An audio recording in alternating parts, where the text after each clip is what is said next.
Okay, Krishna ಚೈತನ್ಯ. S, Hare Krishna. ಎಲ್ಲರಿಗೂ ಸ್ವಾಗತ. ಅಧ್ಯಾಯ 4, ಜ್ಞಾನ ಕರ್ಮ ಸನ್ಯಾಸ ಯೋಗ. ದಿವ್ಯ ಜ್ಞಾನ. ದಿವ್ಯ ಜ್ಞಾನ, ದಿವ್ಯ ಅಂದ್ರೆ ಟ್ರಾನ್ಸೆಂಡೆಂಟಲ್. ಎಲ್ಲಿದು ದಿವ್ಯ? ಇಲ್ಲಿದು ದಿವ್ಯ ಅಲ್ಲ. ದಿವ್ಯ ಅಂದ್ರೆ ಆಧ್ಯಾತ್ಮಿಕ ಲೋಕ. ಟ್ರಾನ್ಸೆಂಡೆಂಟಲ್ ಇರುವಂಥದ್ದು ಆಧ್ಯಾತ್ಮಿಕ ಲೋಕದ, ಇಲ್ಲಿ ಅಲ್ಲ.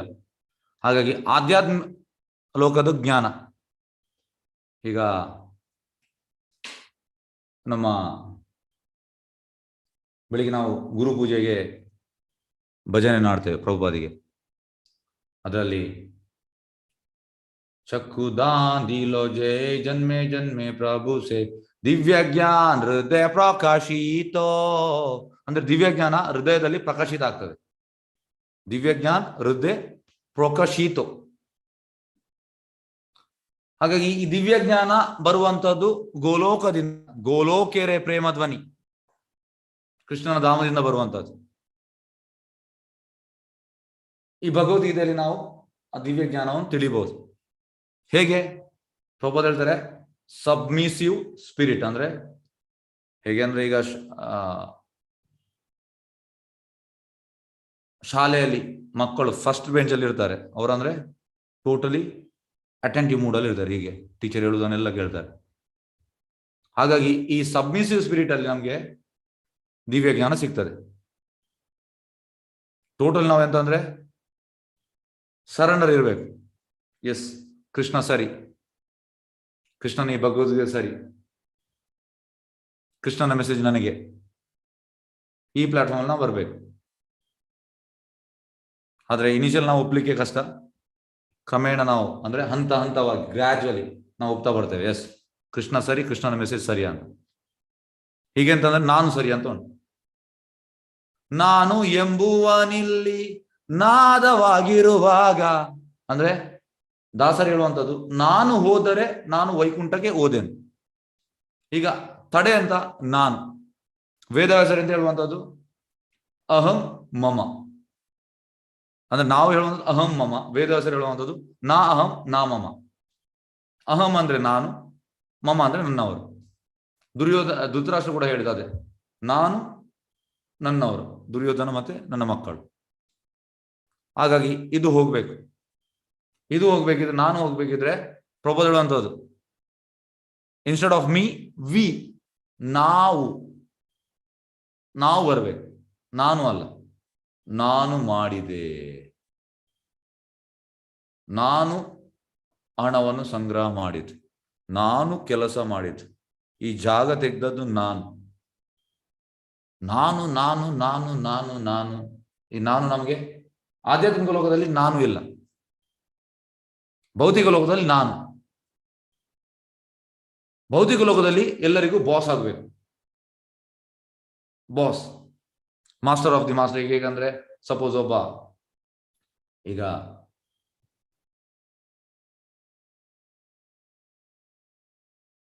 ಕ್ಲಸ್ಟರ್ ಬ್ರಾಂಚ್ ಮ್ಯಾನೇಜರ್ ಆಗಿದ್ದಾನೆ. ನೆಕ್ಸ್ಟ್ ಅವನಿಗೆ ಅಂತ zonal manager. Suppose cluster branch manager ಆದವ ನೆಕ್ಸ್ಟ್ಗೆ ಬ್ರಾಂಚ್ ಮ್ಯಾನೇಜರ್ ಮಾಡಿದ, ಅವ ಕೆಲಸ ಬಿಡ್ತಾನೆ. ಬ್ರಾಂಚ್ ಮ್ಯಾನೇಜರ್ ಆಗಿ ಅವ ಕ್ಲಸ್ಟರ್ ಬ್ರಾಂಚ್ ಮ್ಯಾನೇಜರ್ ಆದದ್ದು. ಈಗ ಸಪೋಸ್ ಬ್ಯಾಂಕ್ ಅಲ್ಲಿ AGM, ಅವನಿಗೆ ನಾಳೆ ಲೆಟರ್ ಬರ್ತದೆ, ನೀನು ಕ್ಲರ್ಕ್ ಅಂತ. ಅವ ಬಿಡ್ತಾನೆ ಕೆಲಸ. ಯಾಕಂದ್ರೆ ಎಲ್ಲರಿಗೂ ಮೇಲೆ ಮೇಲೆ ಹೋಗ್ಬೇಕು, ಬಾಸ್. ಆದ್ರೆ ಆಧ್ಯಾತ್ಮಿಕ ಲೋಕದಲ್ಲಿ ಹೇಗೆ? ಚೈತ್ರಮಾವು ಹೇಳುವಂಥದ್ದು, ಗೋಪಿ ಪದ ಕಮಲೆಯೋರ್ ದಾಸಾನು ದಾಸಾನು ದಾಸಾನು ದಾಸಾನು ದಾಸಾನು ದಾಸಾನು ದಾಸಾನು ದಾಸಾನು ದಾಸಾನು ದಾಸಾನು ದಾಸಾನು ದಾಸಾನು ದಾಸಾನು ದಾಸ ಸೇವಕನ ಸೇವಕನ ಸೇವಕನ ಸೇವಕನ ಸೇವಕನ ಸೇವಕನ ಸೇವಕನ ಸೇವಕನ ಸೇವಕನ ಸೇವಕನ ಸೇವಕನ ಸೇವಕ. ಈಗ ಆಧ್ಯಾತ್ಮಿಕ ಲೋಕದಲ್ಲಿ ಹೋಗಿ ಎಸ್ ನಾನು ಹೀಗೆ ಹೆಸರು ಹೇಳಿದ್ರೆ ಇಮಿಡಿಯೇಟ್ ನಮಗೆ ಅಲ್ಲಿಂದ ತೊಳೆದು ಹಾಕ್ತಾರೆ ಕೆಳಗೆ. ಇಲ್ಲಿ ಬರ್ತೇವೆ ನಾವು.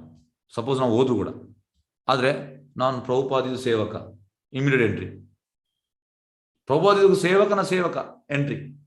ಪ್ರಭುಪಾದಿದು ಸೇವಕನ ಸೇವಕನ ಸೇವಕ ಎಂಟ್ರಿ. ಹೇಗೆ ಅಂದ್ರೆ ಪ್ರಭುಪಾದ ಹೇಳುವಂಥದ್ದು, ಈಗ ಈ ಆರ್ಮಿಯಲ್ಲಿ ಯುದ್ಧ ಆಗುವಾಗ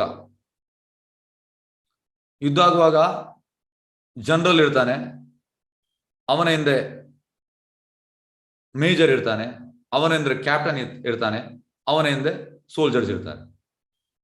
ಅದೇ ರೀತಿ ಪ್ರಭುಪಾದ ಹೇಳುವಂತದ್ದು, ನನ್ನ ಎದುರು ನನ್ನ ಗುರು ಮಹಾರಾಜ್ ಇದ್ದಾರೆ, ನಾನು ಅವರ ಬಟ್ಟೆನಿಗೆ ಇಟ್ಕೊಂಡಿದ್ದೇನೆ, ಅವರ ಹಿಂದೆ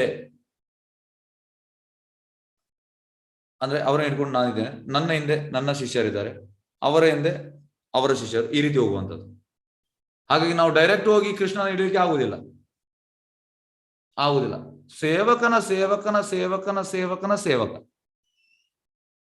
ಹಾಗಾಗಿ ಆ ಪದ್ಯ ಗುರು ನಾವು ಬೆಳಿಗ್ಗೆ ಗುರು ಪ್ರಭುಪಾದಿಗೆ ಹೇಳುವಂತ ಪದ್ಯದಲ್ಲಿ ಚಕ್ಕುದಾನ್ ದಿಲೋ ಜಯ ಜನ್ಮೆ ಜನ್ಮೆ ಪ್ರಭು ಸೇ ದಿವ್ಯ ಜ್ಞಾನ ಹೃದಯ ಪ್ರಕಾಶಿತೋ, ಅದರ ಅರ್ಥವನ್ನು ಹೇಳ್ತೇನೆ.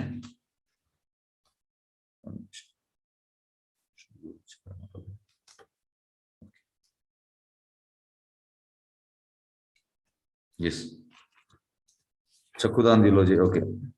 ನನ್ನ ಪರಲೌಕಿಕ ದೃಷ್ಟಿಯಿಂದ ನೀಡಿರುವವರು ನನ್ನ ಜನ್ಮ ಜನ್ಮಾಂತರಗಳ ಪ್ರಭು, ಅವನ ಕೃಪೆಯಿಂದ ಹೃದಯದಲ್ಲಿ ದಿವ್ಯ ಜ್ಞಾನ ಪ್ರಕಾಶಿತವಾಗ್ತದೆ ನೋಡಿ,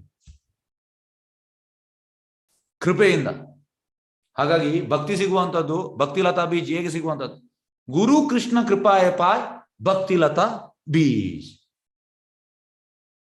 ಸುಮ್ಮನೆ ಸಿಗುವುದಲ್ಲ, ಕೃಪೆಯಿಂದ. ಪ್ರಭುಪಾದ ಹೇಳ್ತಾರೆ, ದಿಸ್ ಕೃಷ್ಣ ಕಾನ್ಶಿಯಸ್ನೆಸ್ ಮೂವ್ಮೆಂಟ್, ಈ ಕೃಷ್ಣ ಪ್ರಜ್ಞೆ ಸಂಘ, it is A mercy movement, ಕೃಪೆಯ ಮೂವ್ಮೆಂಟ್. ಕೃಪೆಯಿಂದ ಸಿಗ್ತದೆ ನಮಗೆ ಕೃಷ್ಣ, ಎಲ್ಲ ಸಿಗುವುದಿಲ್ಲ. ಎಸ್ ಎಸ್, ಕೇಳಿಸ್ತಾ ಉಂಟಲ್ಲ ಮಾತಾಜಿ, ಲೀನಾ ಮಾತಾಜಿ? ಹರೇ ಕೃಷ್ಣ ಪ್ರಭುಜಿ. ಹಾ ಪ್ರಭುಜಿ, ಕೇಳಿಸ್ತಾ ಉಂಟು. ಹಾಗಾಗಿ ದಿವ್ಯ ಜ್ಞಾನ, ಈಗ ದಿವ್ಯ ಜ್ಞಾನದ ಬಗ್ಗೆ ನೋಡಿ ಆಲ್ಮೋಸ್ಟ್ 15 ಮಿನಿಟ್ಸ್ ಆಯ್ತು. ಎಸ್, ಈಗ ನಾವು ಸ್ಟಾರ್ಟ್ ಮಾಡುವ. ಜನರಿಗೆ ದಿವ್ಯ ಜ್ಞಾನ ಅಂತ ಗೊತ್ತಿಲ್ಲ, ಹಾಗಾಗಿ ದಿವ್ಯ ಜ್ಞಾನದ ಬಗ್ಗೆ ಸ್ವಲ್ಪ ನಾನು ತಿಳಿಸಿದೆ. ಎಸ್, ಇದು ನಮ್ಮ ರಾಧಾಗೋವಿಂದ್. ನಿಮ್ಗೆ ರಾಧಾಗೋವಿಂದ್ ಎಲ್ಲರಿಗೂ ಆಶೀರ್ವಾದ ನೀಡಿ ಅಂತ ಬೇಡ್ತಾ ಇದ್ದೇನೆ. ಎಸ್,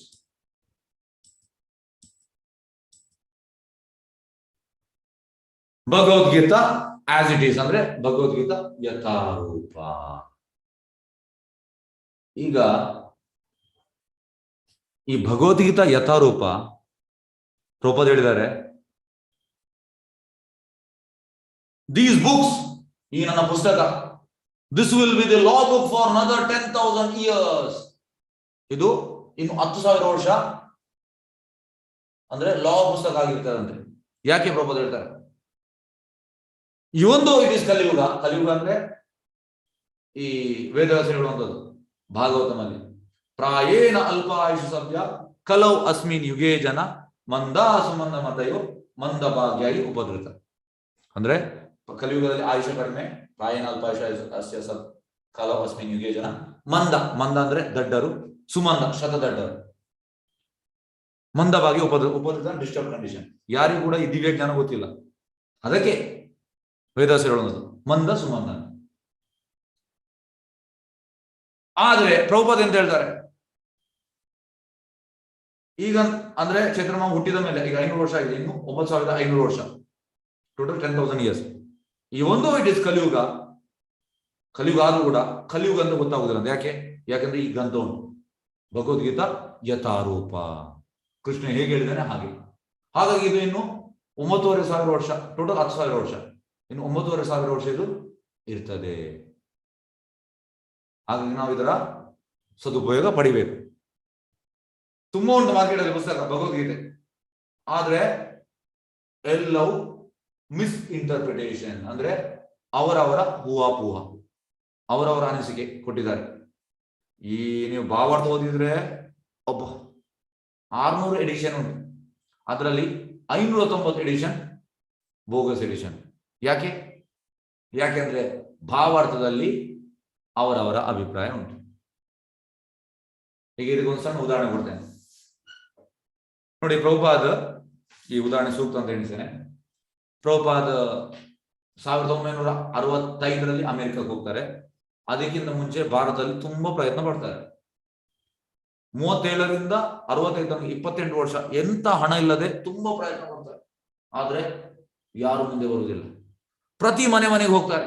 ಆಗ ಮಿನಿಮಮ್ 4 ಮಕ್ಕಳು, ಈಗ ಮಿನಿಮಮ್ 1, ಮ್ಯಾಕ್ಸಿಮಮ್ ಕೂಡ ಒಂದೇ ಮಗು. ಹಾಗಾಗಿಲ್ಲ. ಆಗ ಮಿನಿಮಮ್ 4, ಮ್ಯಾಕ್ಸಿಮಮ್ 10-12 ಮಕ್ಕಳೆಲ್ಲ ಇದ್ರು. ಹಾಗೆ ಮನೆ ಮನೆಗೆ ಹೋಗಿ ನಿಮ್ಗೆ ಒಂದು ಮಗುವಿಗೆ ಕೊಡಿ, ನಾನು ಅವನನ್ನು ಭಕ್ತ ಮಾಡ್ತೇನೆ. ಯಾರು ಕೊಡ್ಲಿಲ್ಲ. ಪ್ರಚಾರ ಮಾಡಿ ಸಕ್ಸಸ್ ಬರಲಿಲ್ಲ. 65ಕ್ಕೆ ಎಂತ ಆಯ್ತು, ಅವರು ಗುರು ಹೇಳಿದ್ದಾರೆ ಪಾಶ್ಚಾತ್ಯ ದೇಶಕ್ಕೆ ಹೋದ್ರು, ಸಕ್ಸಸ್ ಬಂತು. ಸಕ್ಸಸ್ ಬಂದ ಮೇಲೆ ಎಲ್ಲರೂ ಈ ಭಗವದ್ಗೀತೆದು ನಾನು ಹೇಳಿದಾಗೆ 590 ಮಂದಿ ಬರೆದವರು ಇದ್ದಾರೆ. ಅಂದ್ರೆ ಭಗವದ್ಗೀತೆ ಕಮಿಟಿ ಅಂತ ಉಂಟು. ಅವರು ಪ್ರಭುಪಾದನ್ನು ಕರೆದ್ರು, ನೀವು ಕೂಡ ಕಮಿಟಿಗೆ ಬನ್ನಿ ಅಂತ. ನೋಡಿ, ನಾವು ಸಕ್ಸಸ್ ಆದ್ಮೇಲೆ ಜನರೆಲ್ಲ ನಮ್ಮ ಕರೀತಾರೆ, ಅದಕ್ಕೆ ಒಂದೇ ಕರೆಯುವುದಿಲ್ಲ. ಪ್ರಭುಪಾದ್ ಹೋದ್ರು ಅಲ್ಲಿಗೆ. ಪ್ರಭುಪಾದ್ ಹೋಗಿ ಅಲ್ಲಿ ಒಂದು ದೀಪ ಹಚ್ಚಿದ್ದಾರೆ, ಭಗವದ್ಗೀತೆ ಕಮಿಟಿ ಅಂತ. ಎಲ್ಲ ತುಂಬಾ ಮಂದಿ ಇದ್ದಾರೆ. ಪ್ರಭುಪಾದ್ ಹೋಗಿ ನೋಡಿದ್ರು, ಎಸ್ ಇದೆಂತ, ಯಾಕೆ ನಾನು ಕರೆದದ್ದು? ಇದು ಭಗವದ್ಗೀತೆ ಕಮಿಟಿ. ಭಗವದ್ಗೀತೆ ಕಮಿಟಿ ಆದ್ರೆ ಎಲ್ಲಿ ಕೃಷ್ಣ ಮತ್ತೆ ಅರ್ಜುನ ಒಂದು ಫೋಟೋ? ಅಲ್ಲ, ಅದು ಇಲ್ಲ, ಕೃಷ್ಣ ಮತ್ತೆ ಅರ್ಜುನ ಇಲ್ಲ, ನಾವು ಈ ದೀಪ ಹಚ್ಚಿದ್ದೇವೆ. ಇದು ನೋಡಿ, ಪ್ರಭುಪಾದ್ ಹೇಳ್ತಾರೆ, ಭಗವದ್ಗೀತೆ ಹೇಳಿದೆ ಯಾರು? ಕೃಷ್ಣ. ಯಾರಿಗೆ ಹೇಳಿದ್ರು? ಅರ್ಜುನ. ಅವರ ದೊಡ್ಡ ಕಟ್ಔಟ್ ಹಾಕಿ ನೀವು ಅದನ್ನು ಬಿಟ್ಟು ನೀವು ದೀಪ ಹಚ್ಚಿದ್ದೀರಿ. ಇದೆಂತ ಕಮಿಟಿ? ಯಾವ ಕಮಿಟಿ ಇದು? ಹಾಗಾಗಿ ಅವರ ಪುಸ್ತಕದಲ್ಲಿ ಭಗವದ್ಗೀತೆ ಮೆಸೇಜ್ ಉಂಟು, ಕೃಷ್ಣ ಮತ್ತೆ ಅರ್ಜುನ ಇಲ್ಲ, ತೆಗೆದು ಬಿಟ್ಟಿದ್ದಾರೆ. ಕಂಪ್ಲೀಟ್ ಕೃಷ್ಣ ಮತ್ತೆ ಅರ್ಜುನ ಇಲ್ಲವೇ ಇಲ್ಲ. ಕೃಷ್ಣ ಮತ್ತೆ ಅರ್ಜುನ ಇಲ್ಲದ ನೀವು ಪುಸ್ತಕ ಓದಿದ್ರೆ ಏನು ಪ್ರಯೋಜನವಿಲ್ಲ. ಹೇಗೆ ಅಂದ್ರೆ ಪ್ರಭುಪಾದ್ ಹೇಳ್ತಾರೆ, you are licking the honey bottle outside. ಈಗ ಯಾವ್ದು ಹನಿದು ಬಾಟಲ್ ಇರ್ತದೆ, ಹನಿದು ಟೇಸ್ಟ್ ಹೇಗೆ? ನೀವು ಸ್ಪೂನಲ್ಲಿ ಹಾಕಿ ಹೀಗೆ ಕುಡಿಬೇಕು. ಅಂದ್ರೆ ನೀವು ಸ್ಪೂನಲ್ಲಿ ಹಾಕಿ ತಿನ್ಬೇಕಾದ, ಆಗ ಟೇಸ್ಟ್ ಗೊತ್ತಾಗ್ತದೆ. ನೀವು ಖಾಲಿ ಹನಿ ಬಾಟಲ್ ಇನ್ನು ಹೊರಗೆ ನೀವು ಈಗ ನಕ್ಕಿದ್ರೆ ಎಂತ ಪ್ರಯೋಜನ ಉಂಟು? ಇಲ್ಲ. ಅದೇ ರೀತಿ ಮೈನ್ ಥೀಮ್ ಕೃಷ್ಣ ಮತ್ತೆ ಅರ್ಜುನ ಭಗವದ್ಗೀತೆ. ಕೃಷ್ಣ ಮತ್ತೆ ಅರ್ಜುನ ಇಲ್ಲದ್ರೆ ಎಂತ ಪ್ರಯೋಜನ? ಏನು ಪ್ರಯೋಜನವಿಲ್ಲ. ಹಾಗಾಗಿ ನಾವು ಭಗವದ್ಗೀತೆ ಯಥಾರೂಪ ಓದಬೇಕು. ಯಥಾರೂಪ ಅಂದ್ರೆ ಕೃಷ್ಣ ಹೇಗೆ ಹೇಳಿದಾನೆ ಹಾಗೆ, ಚೇಂಜಸ್ ಇಲ್ಲ. ಇದಕ್ಕೆ ಇನ್ನೊಂದು ಉದಾಹರಣೆ ಕೊಡ್ತೇನೆ. ಪ್ರಭುಪಾದ್ 1975ರಲ್ಲಿ 108 ದೇವಸ್ಥಾನ ಮಾಡಿದ್ರು. 65 ಓದೋದು 10 ವರ್ಷದ 108 ದೇವಸ್ಥಾನ ಮಾಡಿದ್ರು. ಲಕ್ಷಗಟ್ಟಲೆ ಭಕ್ತರನ್ನು ಮಾಡಿದ್ರು. ಒಬ್ಬಳು ಜರ್ನಲಿಸ್ಟ್ ಬಂದ್ರು ಅಮೆರಿಕದಲ್ಲಿ, ಸ್ವಾಮೀಜಿ ನನ್ಗೆ ನಿಮ್ಮ ಇಂಟರ್ವ್ಯೂ ಬೇಕು. ಪ್ರಭುಪಾದ್ ಹೇಳಿದ್ರು, ಯಾಕೆ ಇಂಟರ್ವ್ಯೂ? ಅಲ್ಲ ಸ್ವಾಮೀಜಿ, ನೀವು ಮ್ಯಾಜಿಕ್ ಮಾಡಿದ್ರಿ. ನಾನೆಂತ ಮ್ಯಾಜಿಕ್ ಮಾಡಿದ್ದೇನೆ? ಏನು ಮ್ಯಾಜಿಕ್ ಮಾಡಿದ್ರು? ಅಲ್ಲ, ನೀವು 10 ವರ್ಷದಲ್ಲಿ 108 ದೇವಸ್ಥಾನ ಮಾಡಿದಿರಿ, ಲಕ್ಷಗಟ್ಟಲೆ ಭಕ್ತರನ್ನು ಮಾಡಿದ್ರಿ, ಇದು ಮ್ಯಾಜಿಕ್ ಅಲ್ವಾ? ನಾನೇನು ಮ್ಯಾಜಿಕ್ ಮಾಡಲಿಲ್ಲ ಅಂತ ಹೇಳಿದ್ರು. ನೀವು ಭಗವದ್ಗೀತೆ ಬರ್ದಿದ್ದೀರಿ. ಪ್ರಭುಪಾದ್ ಸಿಟ್ಟು ಬಂತು. ನಾನು ಭಗವದ್ಗೀತೆ ಬರ್ದದ್ದು ಅಲ್ಲ, ಕೃಷ್ಣ ಬರ್ದದ್ದು. ನಾನು ಯಾರು ಬರೀಲಿಕ್ಕೆ? ನಾನು ಕೃಷ್ಣ ಎದುರು ಧೂಳಿ ಕೂಡ ಸಮಾನ ಅಲ್ಲ. ಇದು ಕೃಷ್ಣ ಬರ್ದದ್ದು, ನಾನು ಹಾಗೆ ಅದನ್ನು ರಿಪೀಟ್ ಮಾಡಿದಷ್ಟೇ. ಕೃಷ್ಣ ಎಂತ ಹೇಳಿದಾನೆ ಅದನ್ನು ಹಾಗೆ ರಿಪೀಟ್ ಮಾಡಿದ್ದು. ಇದು ಭಗವದ್ಗೀತೆ ಯಥಾರೂಪ. ಹಾಗಾಗಿ ಈ ಪುಸ್ತಕ ನೀವು ಓದಿದ್ರೆ ನಿಮ್ಗೆ ಭಕ್ತಿ ಬರುವಂಥದ್ದು ಗ್ಯಾರಂಟಿ. ಉಳಿದ ಪುಸ್ತಕ ಓದಿದ್ರೆ ಪ್ರಭುಪಾದ್ ಹೇಳ್ತಾರೆ, ಈ ಮೇ ರೀಡ್ ಫಾರ್ 1000 years, ಆದ್ರೆ ಏನು ಎಫೆಕ್ಟ್ ಆಗುವುದಿಲ್ಲ. ಹೇಗೆ ಅಂದ್ರೆ ನಿಮ್ಗೆ ಈಗ ಜ್ವರ 104 ಡಿಗ್ರಿ ಜ್ವರ ಉಂಟು. ನೀವು ಡಾಕ್ಟರ್ ಹತ್ರ ಹೋಗ್ತೀರಿ, ಡಾಕ್ಟರ್ ನಿಮ್ಗೆ ಮದ್ದು ಕೊಡ್ತಾರೆ, ಇಂಜೆಕ್ಷನ್ ಕೊಡ್ತಾರೆ. ನೀವು ಮತ್ತೆ ಮನೆಗೆ ಬರ್ತೀರಿ, 5 ದಿವಸ ಬಿಟ್ಟು ಜ್ವರ ವಾಪಸ್ ಹೋಗ್ತೀರಿ, ಅಷ್ಟೇ ಜ್ವರ ಉಂಟು. ಇದರ ಅರ್ಥ ಎಂತ? ಮೆಡಿಸಿನ್ ಸರಿ ಇಲ್ಲ, ಡಾಕ್ಟರ್ ಸರಿ ಇಲ್ಲ. ಅದೇ ರೀತಿ ಭಗವದ್ಗೀತೆ ಯಥಾರೂಪ ಓದಿದ್ರೆ ಭಕ್ತಿ ಬರುವುದು ಗ್ಯಾರಂಟಿ. ಹಾಗಾಗಿ ನಾವು ಭಗವದ್ಗೀತೆ ಯಥಾರೂಪ ಓದ್ಬೇಕು. ಎಸ್, ಓಕೆ, ಫಸ್ಟ್ ಶ್ಲೋಕಕ್ಕೆ ಹೋಗುವ. ಎಸ್, ಭಗವದ್ಗೀತೆಯ ಇತಿಹಾಸ. ಶ್ರೀ ಭಗವಾನ್ ಉವಾಚ ಇಮಂ ವಿವಸ್ವತೆ ಯೋಗಂ ಪ್ರೋಕ್ತವಾನ್ ಅಹಂ ಅವ್ಯಯಂ ವಿವಸ್ವಾನ್ ಮನವೇ ಪ್ರಾಹ ಮನೋ ಇಕ್ಷ್ವಾಕವೇ ಅಬ್ರವೀತ್. ದೇವೋತ್ತಮ ಪರಮಪುರುಷನಾದ ಶ್ರೀಕೃಷ್ಣನು ಹೇಳಿದನು, ನಾಶವಿಲ್ಲದ ಯೋಗ ವಿಜ್ಞಾನವನ್ನು ನಾನು ವಿವಸ್ವಾನ್ ಎಂದರೆ ಸೂರ್ಯನಿಗೆ ಹೇಳಿದನು, ವಿವಸ್ವಾನನು ಅದನ್ನು ಮಾನವ ಕುಲ ತಂದೆಯಾದ ಮನುವಿಗೆ ಹೇಳಿದನು, ಮನು ಇಕ್ಷ್ವಾಕುಗೆ ಹೇಳಿದನು.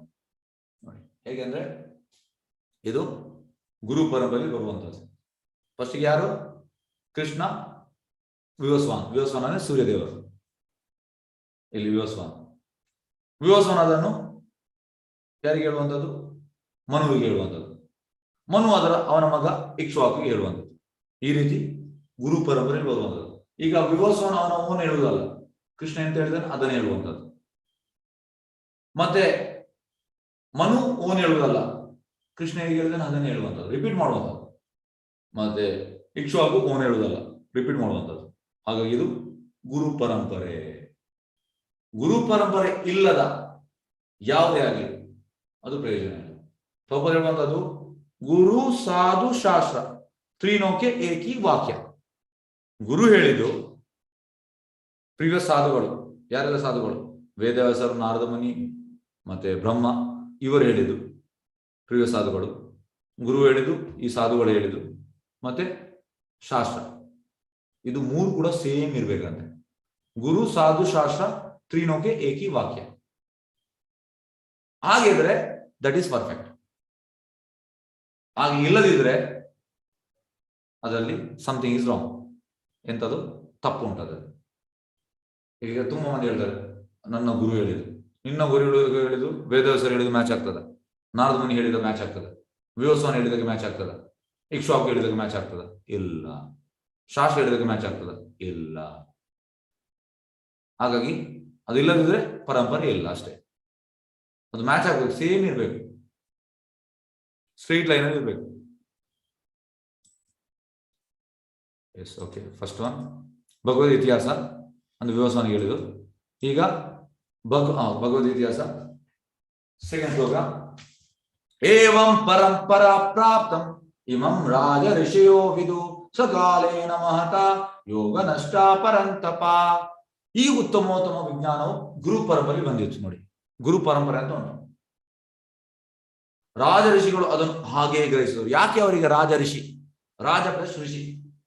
ರಾಜ ಅಂದ್ರೆ ನೋಡಿ, ಹಿಂದಿನ ಕಾಲದಲ್ಲಿ ಒಬ್ಬ ರಾಜನನ್ನು ಅವನ ಸೆಲೆಕ್ಟ್ ಮಾಡೋದು ಹೇಗೆ? ಫಸ್ಟಿಗೆ 5 ವರ್ಷ ಆದ್ಮೇಲೆ ಅವ ಗುರುಕುಲಕ್ಕೆ ಹೋಗ್ತಾನೆ. ಗುರುಕುಲಕ್ಕೆ ಹೋದ ಮೇಲೆ ಗುರು ಡಿಸೈಡ್ ಮಾಡುವಂಥದ್ದು. ಕ್ಷತ್ರಿಯ ಕ್ವಾಲಿಟಿದ್ರೆ ಕ್ಷತ್ರಿಯ, ಬ್ರಾಹ್ಮಣ ಕ್ವಾಲಿಟಿ ಬ್ರಾಹ್ಮಣ, ವೈಶ್ಯ ಕ್ವಾಲಿಟಿ ವೈಶ್ಯ, ಶೂದ್ರ ಕ್ವಾಲಿಟಿ ಶೂದ್ರ. ಇದು ಜನ್ಮದಿಂದ ಬರುವುದಲ್ಲ, ಜನ್ಮದಿಂದ ಅಲ್ಲ, ಸಂಸ್ಕಾರದಿಂದ. ಮತ್ತೆ ಆ ಕ್ಷತ್ರಿಯ ಹೇಗಂದ್ರೆ, ಹಿಂದಿನ ಕಾಲದ ಕ್ಷತ್ರಿಯ ಹೇಗಂದ್ರೆ ಆ ಕೃಷ್ಣ ಹೇಳಿದ ಮೆಸೇಜ್ ಅನ್ನು ಫಾಲೋ ಮಾಡ್ತಾ ಇದ್ದ. ಮತ್ತೆ ಈ ವೈಷ್ಣವರು, ಪರಮಹಂಸರು, ಋಷಿಗಳು ಅವರ ಮಾರ್ಗದರ್ಶನದಲ್ಲಿ ರಾಜ್ಯವನ್ನು ನಡೆಸ್ತಾ ಇದೆ. ಇವೊಂದು ಈಸ್ ಕ್ವಾಲಿಫೈಡ್, ಅವನಿಗೆ ಕ್ವಾಲಿಫಿಕೇಶನ್ ಇದ್ರೂ ಕೂಡ ಅವ ಆ ರೀತಿ ಹೋಗ್ತಾ ಇದ್ದ, ತಗ್ಗಿ ಬಗ್ಗಿ ಹೋಗ್ತಾ ಇದ್ದ. ಹಾಗಾಗಿ ಅವನಿಗೆ ರಾಜ ಋಷಿ. ಅವ ರಾಜ ಆದ್ರೆ ಋಷಿ ಅಷ್ಟು ಅವನಿಗೆ ಕ್ವಾಲಿಫಿಕೇಶನ್ ಇತ್ತು, ಆದ್ರೆ ಅವ್ರು ರೂಲ್ ಮಾಡ್ತಾ ಇದ್ರು. ಹಾಗಾಗಿ ರಾಜೇಶ್ ಅದನ್ನು ಹಾಗೇ ಗ್ರಹಿಸಿದರು. ಆದರೆ ಕಾಲಕ್ರಮದಲ್ಲಿ ಈ ಪರಂಪರೆಯು ಛೇದವಾಯಿತು, ಕಟ್ಟಾಯ್ತು. ಪರಂಪರೆ ಕಟ್ಟಾಯ್ತು. ಆದುದರಿಂದ ಈ ವಿಜ್ಞಾನವು ನಷ್ಟವಾದಂತೆ ಕಾಣುತ್ತದೆ. ಅಂದ್ರೆ ಹೋಯ್ತು, ಕೃಷ್ಣನಿಂದ ಈ ವಿವಸ್ವಾನಿಗೆ ಹೋಯ್ತು, ವಿವಸ್ವಾನಿಂದ ಮನುವಿಗೆ ಹೋಯ್ತು, ಮನುವಿನಿಂದ ಇಕ್ಷ್ವಾಕುವಿಗೆ ಹೋಯ್ತು. ಆದ್ರೆ ಅಲ್ಲಿ ಎಲ್ಲೋ ಕಟ್ಟಾಯ್ತು. ಎಸ್, ನೋಡಿ, ಇದಕ್ಕೆ ಹೇಳುವಂಥದ್ದು 4 ಪರಂಪರೆ. ಫಸ್ಟ್ ಇದು ಯಾವ್ದು ಪರಂಪರೆ? ಬ್ರಹ್ಮ, ಇದ್ರ ಆಚಾರ್ಯ ಬ್ರಹ್ಮ. ಸೆಕೆಂಡ್ ಲಕ್ಷ್ಮಿ, ಮೂರನೇದು ಶಿವ, ನಾಲ್ಕನೇದು 4 ಕುಮಾರ: ಸನಕ, ಸನಾತನ, ಸನಂದ, ಸನತ ಕುಮಾರ. ಈಗ ಬ್ರಹ್ಮ ಪರಂಪರೆಯಲ್ಲಿ ಬರುವಂತದ್ದು ಮಧ್ವಾಚಾರ್ಯ. ಬ್ರಹ್ಮ ಪರಂಪರೆ ಮಧ್ವಾಚಾರ್ಯ. ಈಗ ನಮ್ದು ಇಸ್ಕಾನ್ ಬ್ರಹ್ಮ ಮಧ್ವ ಗೌಡಿಯ ಪರಂಪರೆ. ನಾವು ಈ ಫಸ್ಟ್ ಪರಂಪರೆಗೆ ಸೇರಿದವು. ಎರಡನೇದು ಲಕ್ಷ್ಮೀ ಪರಂಪರೆ. ಇದರ ಆಚಾರ್ಯರು ರಾಮಾನುಜಾಚಾರ್ಯ. ಮಧ್ವಾಚಾರ್ಯರ ಪ್ಲೇಸ್ ಎಲ್ಲಿ? ಉಡುಪಿ ಪಾಜಕದಲ್ಲಿ. ರಾಮಾನುಜಾಚಾರ್ಯ ಅಂದ್ರೆ ಶ್ರೀರಂಗಂ, ಮತ್ತೆ ತಿರುಪತಿ, ಮತ್ತೆ ಕಾಂಚೀಪುರಂ, ಇಲ್ಲೆಲ್ಲ ಉಂಟವರು. ಇದು ಅಥೆಂಟಿಕ್. ಇನ್ನೊಂದು ಪರಂಪರೆ ಬಂದು ಶಿವ ರುದ್ರ ಪರಂಪರೆ. ಇಲ್ಲಿ ಜನರು ಸ್ವಲ್ಪ ಮಿಸ್ಟೇಕ್ ಮಾಡ್ತಾರೆ. ರುದ್ರ ಪರಂಪರೆ ಆಚಾರ್ಯರು ವಿಷ್ಣು ಸ್ವಾಮಿ. ಇದು ಗುಜರಾತ್ ಅಲ್ಲಿ ಇರುವಂತದ್ದು. ವಿಷ್ಣು ಸ್ವಾಮಿ ಎಂತ ಹೇಳಿದ್ರೆ ಅದನ್ನು ಫಾಲೋ ಮಾಡ್ಬೇಕು. ಕೆಲವರು ಹೆಚ್ಚಿನ ಹೇಳ್ತಾರೆ ನಾವು ಕೂಡ ಶಿವ ಪರಂಪರೆ ವಿಷ್ಣು ಸ್ವಾಮಿ ಹೇಳಿದಾಗ ನಾವು ಕೇಳ್ತಾ ಇದ್ದೇವೆ. ಇಲ್ಲ, ವಿಷ್ಣು ಸ್ವಾಮಿ ಅದರಲ್ಲಿ ಬರಬೇಕು. ನೆಕ್ಸ್ಟ್ ಬರುವಂತದ್ದು 4 ಕುಮಾರ, ಸನಕ ಸನಾತನ ಸನಂದ ಸನಕ ಸನಾತನ ಸನಂದ ಸನತ್ ಕುಮಾರ. ಇದು ಬರುವಂತದ್ದು ರಾಜಸ್ಥಾನದಲ್ಲಿ. ಇದರ ಆಚಾರ್ಯರು ನಿಂಬಾರ್ಕ ಆಚಾರ್ಯ. ಹಾಗಾಗಿ ಈ 4 ಪರಂಪರೆ ಅಥೆಂಟಿಕ್. ಈ ಪರಂಪರೆಯಿಂದ ನೀವು ಕೇಳಿದ್ರೆ ಅದು ಸೇಮ್ ಕೃಷ್ಣ ಅಂತ ಹೇಳಿದ್ರೆ ಹಾಗೆ, ಅದರಲ್ಲಿ ಏನು ಚೇಂಜಸ್ ಇಲ್ಲ. ಆದ್ರೆ ಈ ಪರಂಪರೆ ಬಿಟ್ಟು ಹೊರಗಿಂದ ನೀವು ಕೇಳಿದ್ರೆ ಎಂತಾಗ್ತದೆ, ಅವರವರ ಅಭಿಪ್ರಾಯ ಉಂಟು. ಹಾಗೆ ತುಂಬಾ ಮುಖ್ಯ ಅಂದ್ರೆ ನಾವೀಗ ನಮ್ಮ ಮಕ್ಕಳನ್ನು ಕಾಲೇಜಿಗೆ ಹಾಕುವಾಗ ನಾವೆಂತ ಮಾಡ್ತೇವೆ, ತುಂಬಾ ಡೀಟೇಲ್ ಆಗಿ ನೋಡ್ತೇವೆ. ಈ ಕಾಲೇಜ್ ಹೇಗೆ, ಆ ಲೆಕ್ಚರರ್ಸ್ ಹೇಗೆ, ಈ ರೀತಿಯಲ್ಲಿ ನೋಡ್ತೇವೆ. ಎಲ್ಲಿ ಕೂಡ ಈಗ ಜಾಬಿಗೆ ಹಾಕುವಾಗ ಕೂಡ ನಾವು ತುಂಬಾ ಹಿಂದೆ ಮುಂದೆ ನೋಡ್ತೇವೆ. ಆದ್ರೆ ಆಧ್ಯಾತ್ಮಿಕ ಬರುವಾಗ ನಾವು ಹಾಗೆ ನೋಡ್ಬೇಕು. ಯಾಕಂದ್ರೆ ಇದು ಇಲ್ಲದಿದ್ರೆ ಎಂತಾಗ್ತದೆ, ನಮ್ಗೆ ಬರುವಂತ ಅದು ಸರಿ ಇರುವುದಿಲ್ಲ. ನೋಡಿ, ಈ ಗುರುಪರಂಪರೆ ಅಂದ್ರೆ ಕೃಷ್ಣ ಬ್ರಹ್ಮನಿಗೆ, ಬ್ರಹ್ಮನಾರದಿಗೆ ಈ ರೀತಿ ಗುರುಪರಂಪರೆ ಬರುವಂತದ್ದು. ಇದು ಪ್ರಭುಪಾದ ಗುರು, ಅವರ ಗುರು ಈ ರೀತಿ ಬರುವಂತದ್ದು. ಮತ್ತೆ ಹೇಗೆ ನೀವು ನನ್ನ ಸಮಕಾಲೀನರು, ಇದು ಅವನಿಗೆ ಪ್ರಶ್ನೆ ಬರ್ತದೆ. ಈಗ ನೀವು ಹೇಳ್ತೀರಿ ವಿವಸ್ವಾನಿಗೆ ಹೇಳಿದ್ದೀರಿ ಅಂತ, ಮತ್ತೆ ಹೇಗೆ ನೀವು ಇಲ್ಲಿ ನನ್ನೊಟ್ಟಿಗೆ ಇದ್ದೀರಿ? ಅದೇ ಕೃಷ್ಣ ಹೇಳ್ತಾನೆ, ಈಗ ನಾನು ಹೇಳುವಾಗ ನೀನು ಕೂಡ ನನ್ನೊಟ್ಟಿಗೆ ಇದ್ದೀಯ ವಿವಸ್ವಾನಿಗೆ ಹೇಳುವಾಗ. ಆದ್ರೆ ನಂಗೆ ಎಲ್ಲ ನೆನಪು, ನಿನ್ಗೆ ಯಾವ್ದು ನೆನಪಿಲ್ಲ. ಈಗ ಹೇಗಂದ್ರೆ ನರನಾರಾಯಣ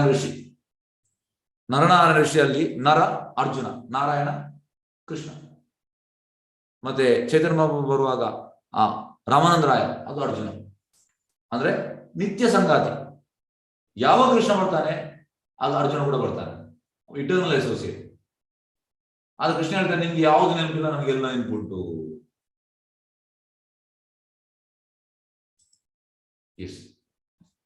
ಈಗ ಹೋಗುವ ಸ್ಲೈಡ್ಗೆ, ಇದು ಲೈಫ್ ಆಫ್ ಬ್ರಹ್ಮ. ಈಗ ನೋಡಿ, ನಾವು ಕಲಿಯುಗದಲ್ಲಿದ್ದೇವೆ.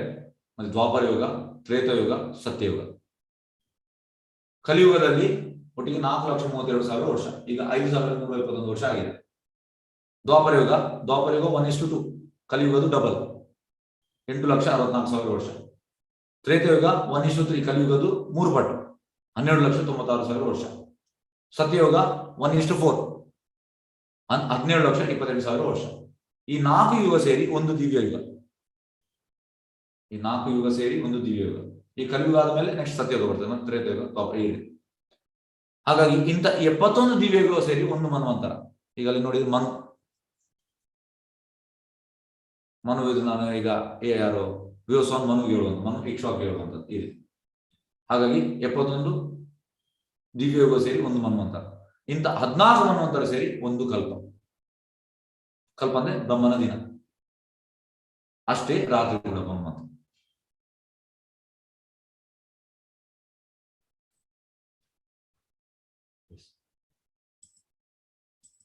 ಈಗ ನಾವು ಕ್ಯಾಲ್ಕುಲೇಷನ್ ನೋಡುವ.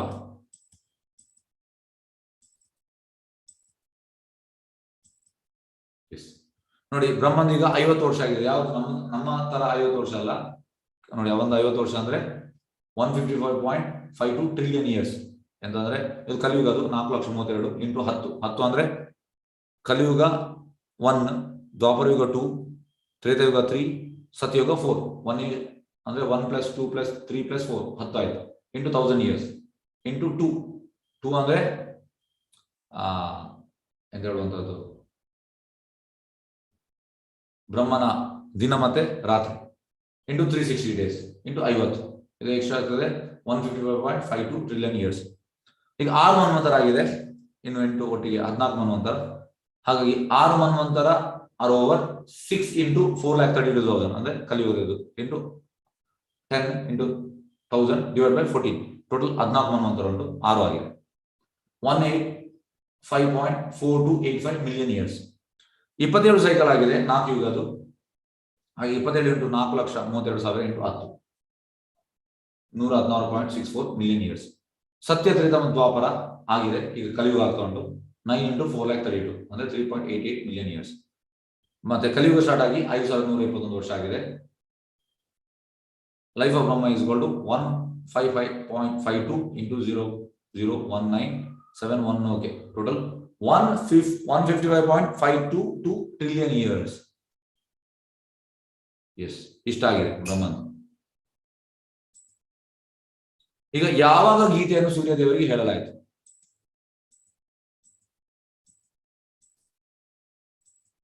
ಎಸ್, 27 ಸೈಕಲ್ ಆಗಿದೆ 4 ಯುಗ. ಅದು 27 × 4,32,810 116.640 ಮಿಲಿಯನ್ ಇಯರ್ಸ್. ಸತ್ಯತ್ರೇತ ದ್ವಾಪರ ಆಗಿದೆ. ಓಕೆ, 3.88.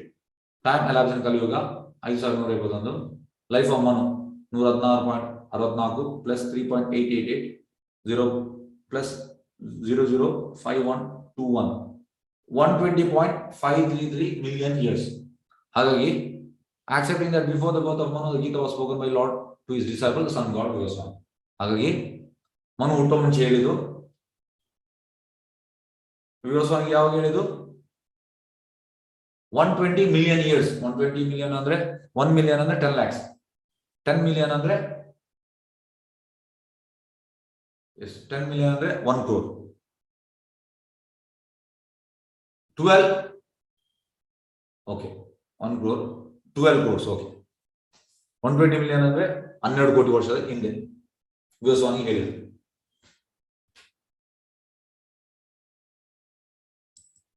ಓಕೆ, ಗೀತೆ ಭೂಮಿಯ ಮೇಲೆ ಬಂದಾಗ ಗೀತೆ ಚರಿತ್ರೆಯನ್ನು ಮಹಾಭಾರತದಲ್ಲಿ ಶಾಂತಿ ಪರ್ವ 348.51 ನಾವು ಹೀಗೆ ಗುರುತಿಸಬಹುದು.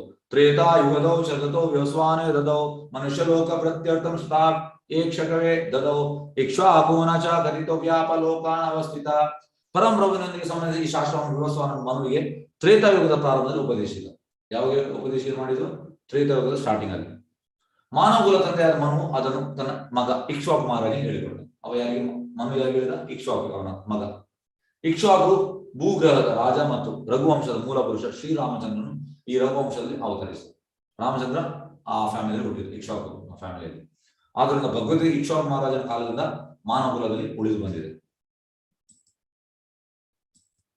ಎಸ್, ಕಲಿಯುಗದಲ್ಲಿ ಸಮಯ ಕಳೆದ್ರೆ 5,121 ವರ್ಷ. ಓಕೆ, ಹಾಗೆ ಗೀತೆ ಕೇವಲ 2 ಮಿಲಿಯನ್ ಅಂದ್ರೆ 20 ಲಕ್ಷ ವರ್ಷದ ಹಿಂದೆ ಭೂಮಿಗೆ ಬಂದದ್ದು. ಎಸ್, ಬ್ರಹ್ಮನ ಒಂದು ದಿನ ಎಷ್ಟಾಗ್ತದೆ? ಇದು 864 ಕೋಟಿ ವರ್ಷ. ಬ್ರಹ್ಮನ 1 ಗಂಟೆ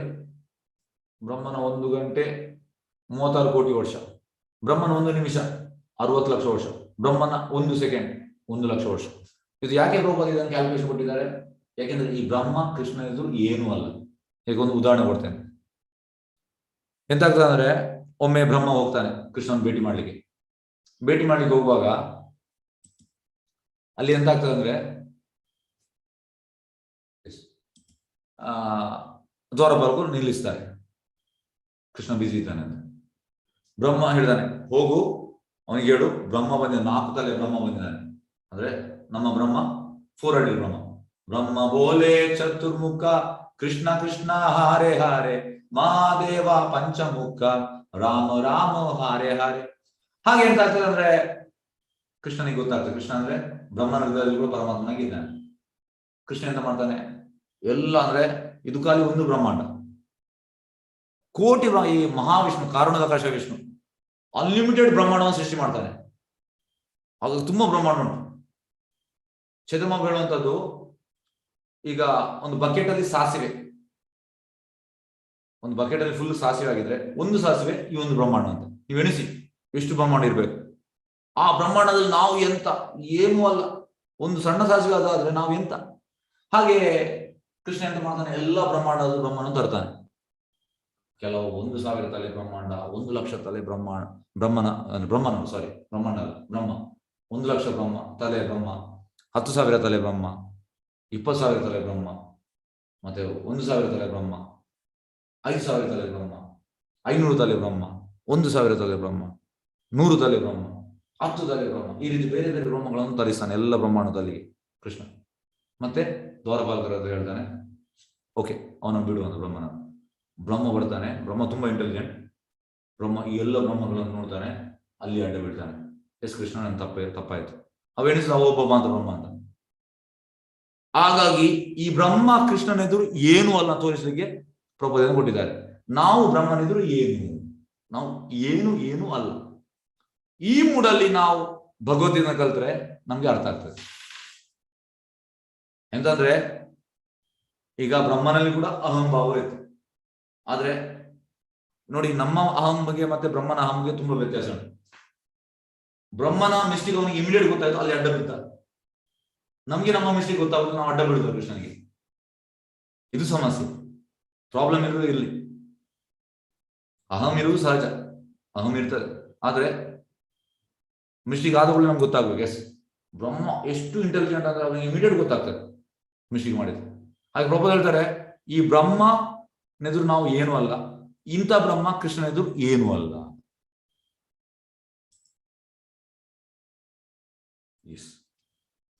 ಶ್ಲೋಕ 6.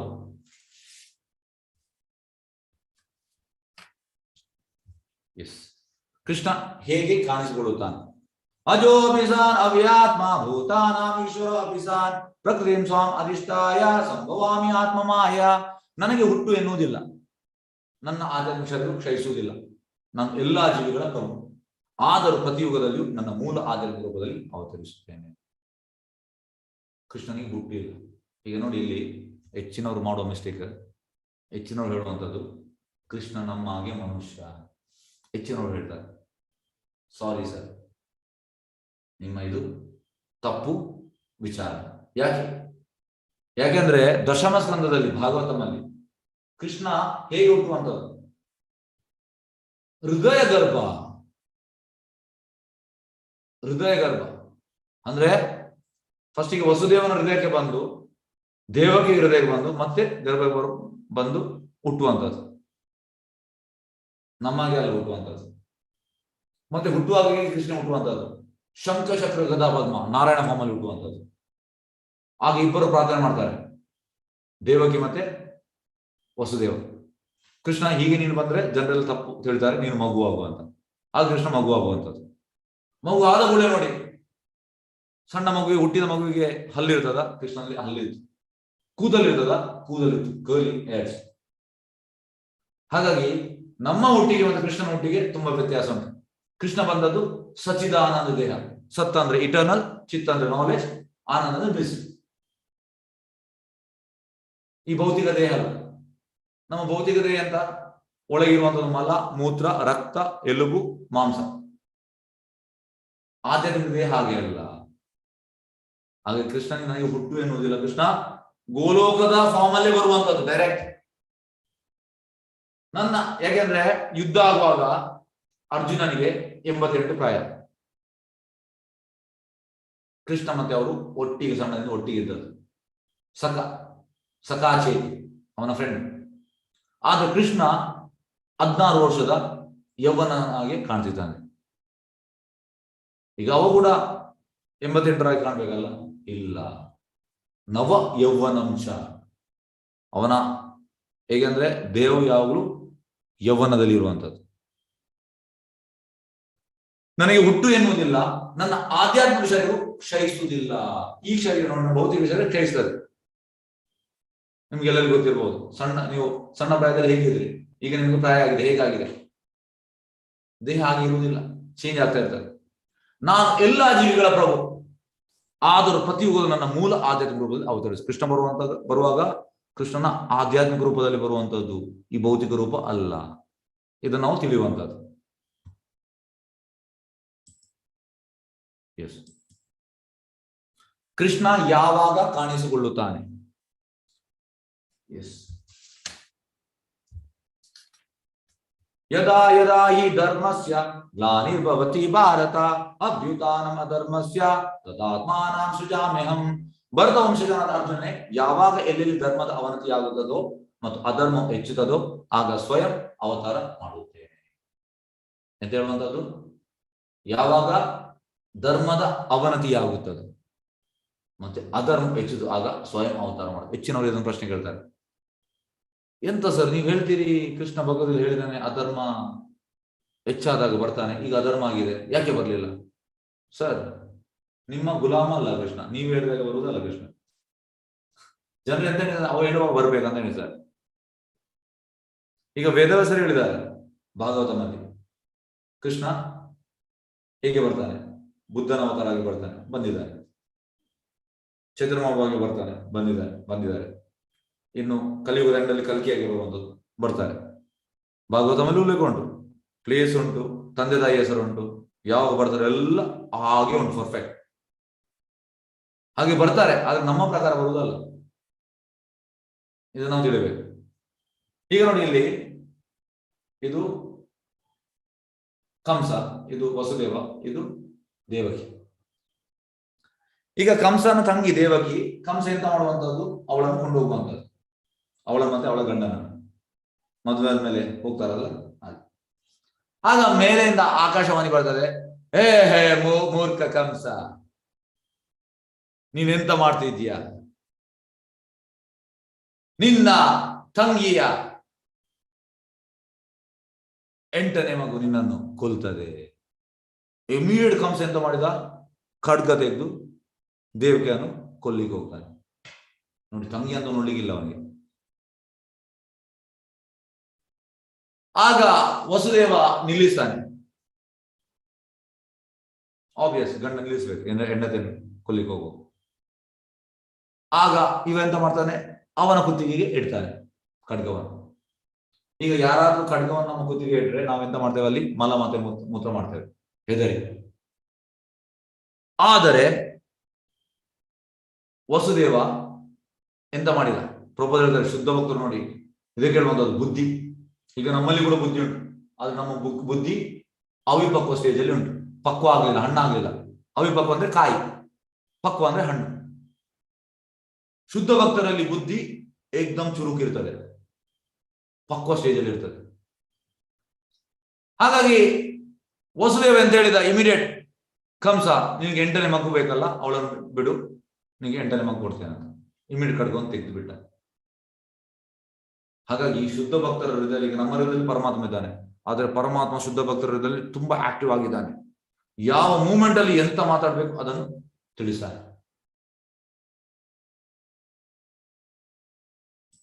ಎಸ್, ಶ್ಲೋಕ 8.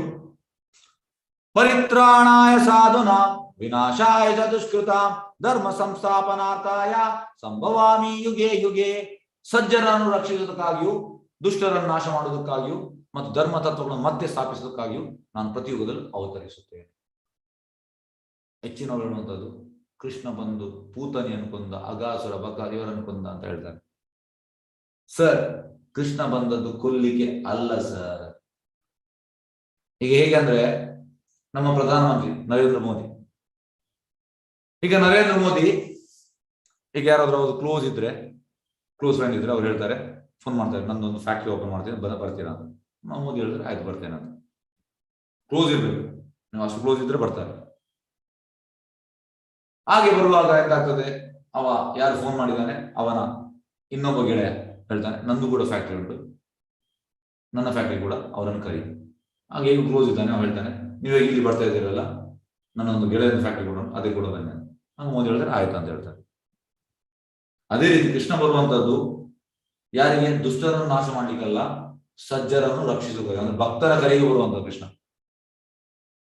ಭಕ್ತರು ಹೋದ್ರೆ, ಶುದ್ಧ ಭಕ್ತರು, ನಮ್ಮಂತ ಭಕ್ತರಲ್ಲ, ಶುದ್ಧ ಭಕ್ತರು ಓಡಿ ಓಡಿ ಬರ್ತಾನೆ ಕೃಷ್ಣ. ಆಗ ಬರುವಾಗ ಅವ ದುಷ್ಟರನ್ನು ನಾಶ ಮಾಡ್ತಾರೆ. ಆದ್ರೆ ಅದು ಅವನ ಮೇನ್ ಬಿಸ್ನೆಸ್ ಅಲ್ಲ. ಮೇನ್ ಬಿಸ್ನೆಸ್ ಭಕ್ತರ ಕರೆಗೆ. ಭಕ್ತ್ಯಾ ಮಾಂ ಅಭಿಜಾನಾತಿ ಕೃಷ್ಣ ಹೇಳುವಂತದ್ದು. ಕೃಷ್ಣ ಎಂತ ಹೇಳ್ತಾನೆ? ಭಕ್ತ ನನ್ನನ್ನು ಅರ್ಥ ಮಾಡ್ಲಿಕ್ಕೆ ಆಗ್ತದೆ. ಭಕ್ತ ನನ್ನನ್ನು ಅರ್ಥ ಮಾಡ್ಲಿಕ್ಕೆ. ಈ 18ನೇ ಅಧ್ಯಾಯದು 55ನೇ ಶ್ಲೋಕ. ಭಕ್ತ ಮಾಂ ಅಭಿಜಾನಾತಿ ಯಾವಾನ್ ಹೆಚ್ಚಾಸ್ತಿ ತತ್ವದ ತಥೋ ಮಾಂ ತತ್ವದೋ ಜ್ಞಾತ್ವ ವಿಶದಿತ ಅನಂತರ. ಭಕ್ತಿ ಸೇವೆಯಿಂದ ಮಾತ್ರ ಭಕ್ತನಿಗೆ ಅರ್ಥ ಆಗ್ತದೆ. ಎಸ್, ಹಾಗಾಗಿ ದುಷ್ಟರ ನಾಶ ಮಾಡೋದು ಧರ್ಮತತ್ವವನ್ನು ಮತ್ತೆ ಸಾಬಿದಾಗು ನಾನು ಪ್ರತಿಯುಗದಲ್ಲಿ ಅವತರಿಸ್ತೇನೆ. ಎಸ್, ಇದು ತುಂಬಾ ಇಂಪಾರ್ಟೆಂಟ್ ಶ್ಲೋಕ.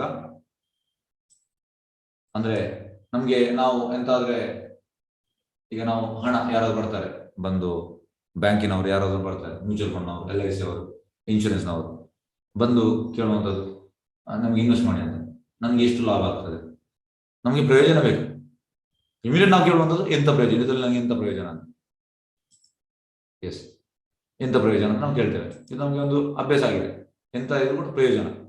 ಅದೇ ರೀತಿ ಕೃಷ್ಣನ ತಿಳಿದ್ರಿಂದ ಏನು ಪ್ರಯೋಜನ. ಎಸ್, ಈ ಶ್ಲೋಕ ಹೋಗುವ. ಜನ್ಮ ಕರ್ಮ ಚ ಮೇ ದಿವ್ಯಂ ಏವಂ ಯೋಗೇತಿ ತತ್ವತ ತ್ಯಕ್ತ್ವಾ ದೇಹಂ ಪುನರ್ಜನ್ಮ ನೈತಿ ಮಾಮೇತಿ ಸು ಅರ್ಜುನ. ಅರ್ಜುನನೇ, ಯಾರು ಹೀಗೆ ನನ್ನ ಹುಟ್ಟಿನ ಮತ್ತು ಕರ್ಮಗಳ ದಿವ್ಯ ಸ್ವರೂಪವನ್ನು ಯಥಾರ್ಥ, ಯಥಾರ್ಥ ಅಂದ್ರೆ ಆಸ್ ಇಟ್ ಈಸ್, ಊಹಾಪೋಹ ಇಲ್ಲ, ಮಿಸ್ಇಂಟರ್ಪ್ರಿಟೇಷನ್ ಇಲ್ಲ, ಯಥಾರ್ಥವಾಗಿ ತಿಳಿದುಕೊಳ್ಳುವರು, ಅವರು ದೇಹ ತ್ಯಾಗ ಮಾಡಿದ ನಂತರ ಸತ್ತ ಮೇಲೆ ಐಹಿಕ ಜನ್ಮ ಹುಟ್ಟುವುದಿಲ್ಲ, ಮತ್ತೆ ಅವರು ಹುಟ್ಟಲಿಕ್ಕಿಲ್ಲ. ಅವರು ನನ್ನ ನಿತ್ಯ ನಿವಾಸಕ್ಕೆ ಬರುತ್ತಾರೆ, ಕೃಷ್ಣನ ಗೋಲೋಕಕ್ಕೆ ಹೋಗ್ತಾರೆ. ಹಾಗಾಗಿ ನಾವು ಕೃಷ್ಣನನ್ನು ಹೇಗೆ ತಿಳಿಯಬೇಕು? ಯಥಾರ್ಥವಾಗಿ. ಏನು ಪ್ರಯೋಜನ ಇದರಿಂದ? ನಾವು ಮರಳಿ ದೇವತೆ ನಡೆಗೆ ಹೋಗ್ತೇವೆ, ಬ್ಯಾಕ್ ಟು ಗಾಡ್. ಪ್ರಯೋಜನ, ತುಂಬಾ ಪ್ರಯೋಜನಪ್ಪ. ಹೀಗೇಗಂದ್ರೆ ಈಗ ನಾಳೆ ಯಾರಾದ್ರೂ ಅನೌನ್ಸ್ ಮಾಡ್ತಾರೆ.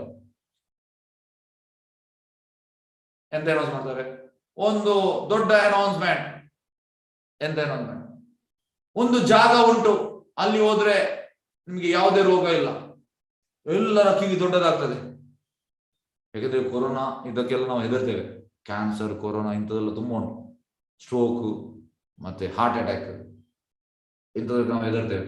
ಹಾಗೆ ಯಾರು ಅನೌನ್ಸ್ ಮಾಡಿದ್ರೆ ಒಂದು ಜಾಗ ಉಂಟು, ಅಲ್ಲಿ ಹೋದ್ರೆ ನಿಮ್ಗೆ ರೋಗ ಇಲ್ಲ, ಎಲ್ಲರೂ ಕಿವಿ ದೊಡ್ಡದು ಮಾಡ್ತಾರೆ. ಅಲ್ಲಿ ಹೋದ್ರೆ ಓಲ್ಡ್ ಏಜ್ ಇಲ್ಲ, ಅಂದ್ರೆ ಈ ಜರ, ರೋಗ ಅಂದ್ರೆ ವ್ಯಾಧಿ, ಜರ ಇಲ್ಲ, ಓಲ್ಡ್ ಏಜ್ ಇಲ್ಲ. ಮತ್ತೆ ಅಲ್ಲಿ ಹೋದ್ರೆ ಮೃತ್ಯು ಇಲ್ಲ. ಜನರಿಗೆ ಇದು ಬೇಕು, ಎಲ್ಲರಿಗೂ ಇದು ಬೇಕು. ಆದ್ರೆ ಅವ್ರು ಪ್ರೈಸ್ ಕೊಡ್ಲಿಕ್ಕೆ ರೆಡಿ ಇಲ್ಲ. ಹೇಗೆ ಅಂದ್ರೆ ನಮ್ಗೆ ಕೃಷ್ಣ ಕೂಡ ಬೇಕು, ನಾವು ಪ್ರೈಸ್ ಕೊಡ್ಲಿಕ್ಕೆ ಕೂಡ ರೆಡಿ ಇಲ್ಲ, ಆ ತರ ಇಲ್ಲ. ಹಾಗಾಗಿ ಈ ಜಾಗಕ್ಕೆ ಹೋದ್ರೆ ನಮಗೆ ಜನ್ಮ ಮೃತ್ಯು ಜರ ಇದಿಲ್ಲ, ಹುಟ್ಟು ಸಾವು, ಓಲ್ಡ್ ಏಜ್ ಮತ್ತೆ ರೋಗ ಇದಿಲ್ಲ. ಕೃಷ್ಣ ಹೇಳುವಂಥದ್ದು ಇದು ಪ್ರಯೋಜನ, ನಿಜವಾದ ಪ್ರಯೋಜನ. ಎಸ್, ಇದು ಇಂಪಾರ್ಟೆಂಟ್ ಶ್ಲೋಕ. ಕೃಷ್ಣನನ್ನು ಯಾರು ಅರ್ಥ ಮಾಡಿಕೊಂಡಿದ್ದಾರೆ ನೋಡಿ, ಕೃಷ್ಣನ ಅರ್ಥ ಮಾಡುವಂಥದ್ದು ಸುಲಭ ಕೆಲಸ ಅಲ್ಲ. 10ನೇ ಅಧ್ಯಾಯ 2ನೇ ಶ್ಲೋಕ ಅಂತ ಹೇಳುವಂಥದ್ದು, ನಮ್ಮೇ ವಿದು ಸುರಗಣೆ, ದೇವತೆ ಆಗಲಿ ಈ ಋಷಿಗಳಾಗಲಿ ಕೃಷ್ಣನ ಅರ್ಥ ಮಾಡ್ಲಿಕ್ಕೆ ಆಗುದಿಲ್ಲ ಅಂತ. ಆ ಕೃಷ್ಣನನ್ನು ಯಾರು ಅರ್ಥ ಮಾಡಿಕೊಂಡಿದ್ದಾರೆ? 10ನೇ ಶ್ಲೋಕ. ವೀತರಾಗ ಭಯ ಕ್ರೋಧ ಮನ್ಮಯಾಮ ಉಪಾಸಿತ ಬಹು ಜ್ಞಾನ ತಪಸ ಭೂತಮದ್ಭಾವಮಾಗತ. ಭಯ ರಾಗ ಕ್ರೋಧಗಳನ್ನು ತ್ಯಜಿಸಿ ಅನೇಕರು ಸಂಪೂರ್ಣ ನನ್ನಲ್ಲಿ ಮನಸ್ಸುಳ್ಳವರಾಗಿ ನನ್ನಲ್ಲಿ ಆಶೆ ಪಡಿದ್ದಾರೆ. ಅಂದ್ರೆ ಮೂರು ವಿಷಯ. ಯಾವುದು? ಭಯ ಅಂದ್ರೆ ನಾವು ಸಾವಿಂದ, ಈಗ ಸಾವು ಬಂದ್ರೆ ನಾವು ಸ್ವೀಕರಿಸಲು ಸಿದ್ಧರಿರ್ಬೇಕು. ಆದ್ರೆ ನಾವೀಗ ಭಯ ಸ್ಟೇಜಲ್ಲಿ ಇದ್ದೇವೆ. ಸಾವು ಬಂದ್ರೆ ಸ್ವೀಕರಿಸಲು ನಾವು ಸಿದ್ಧರಿಲ್ಲ.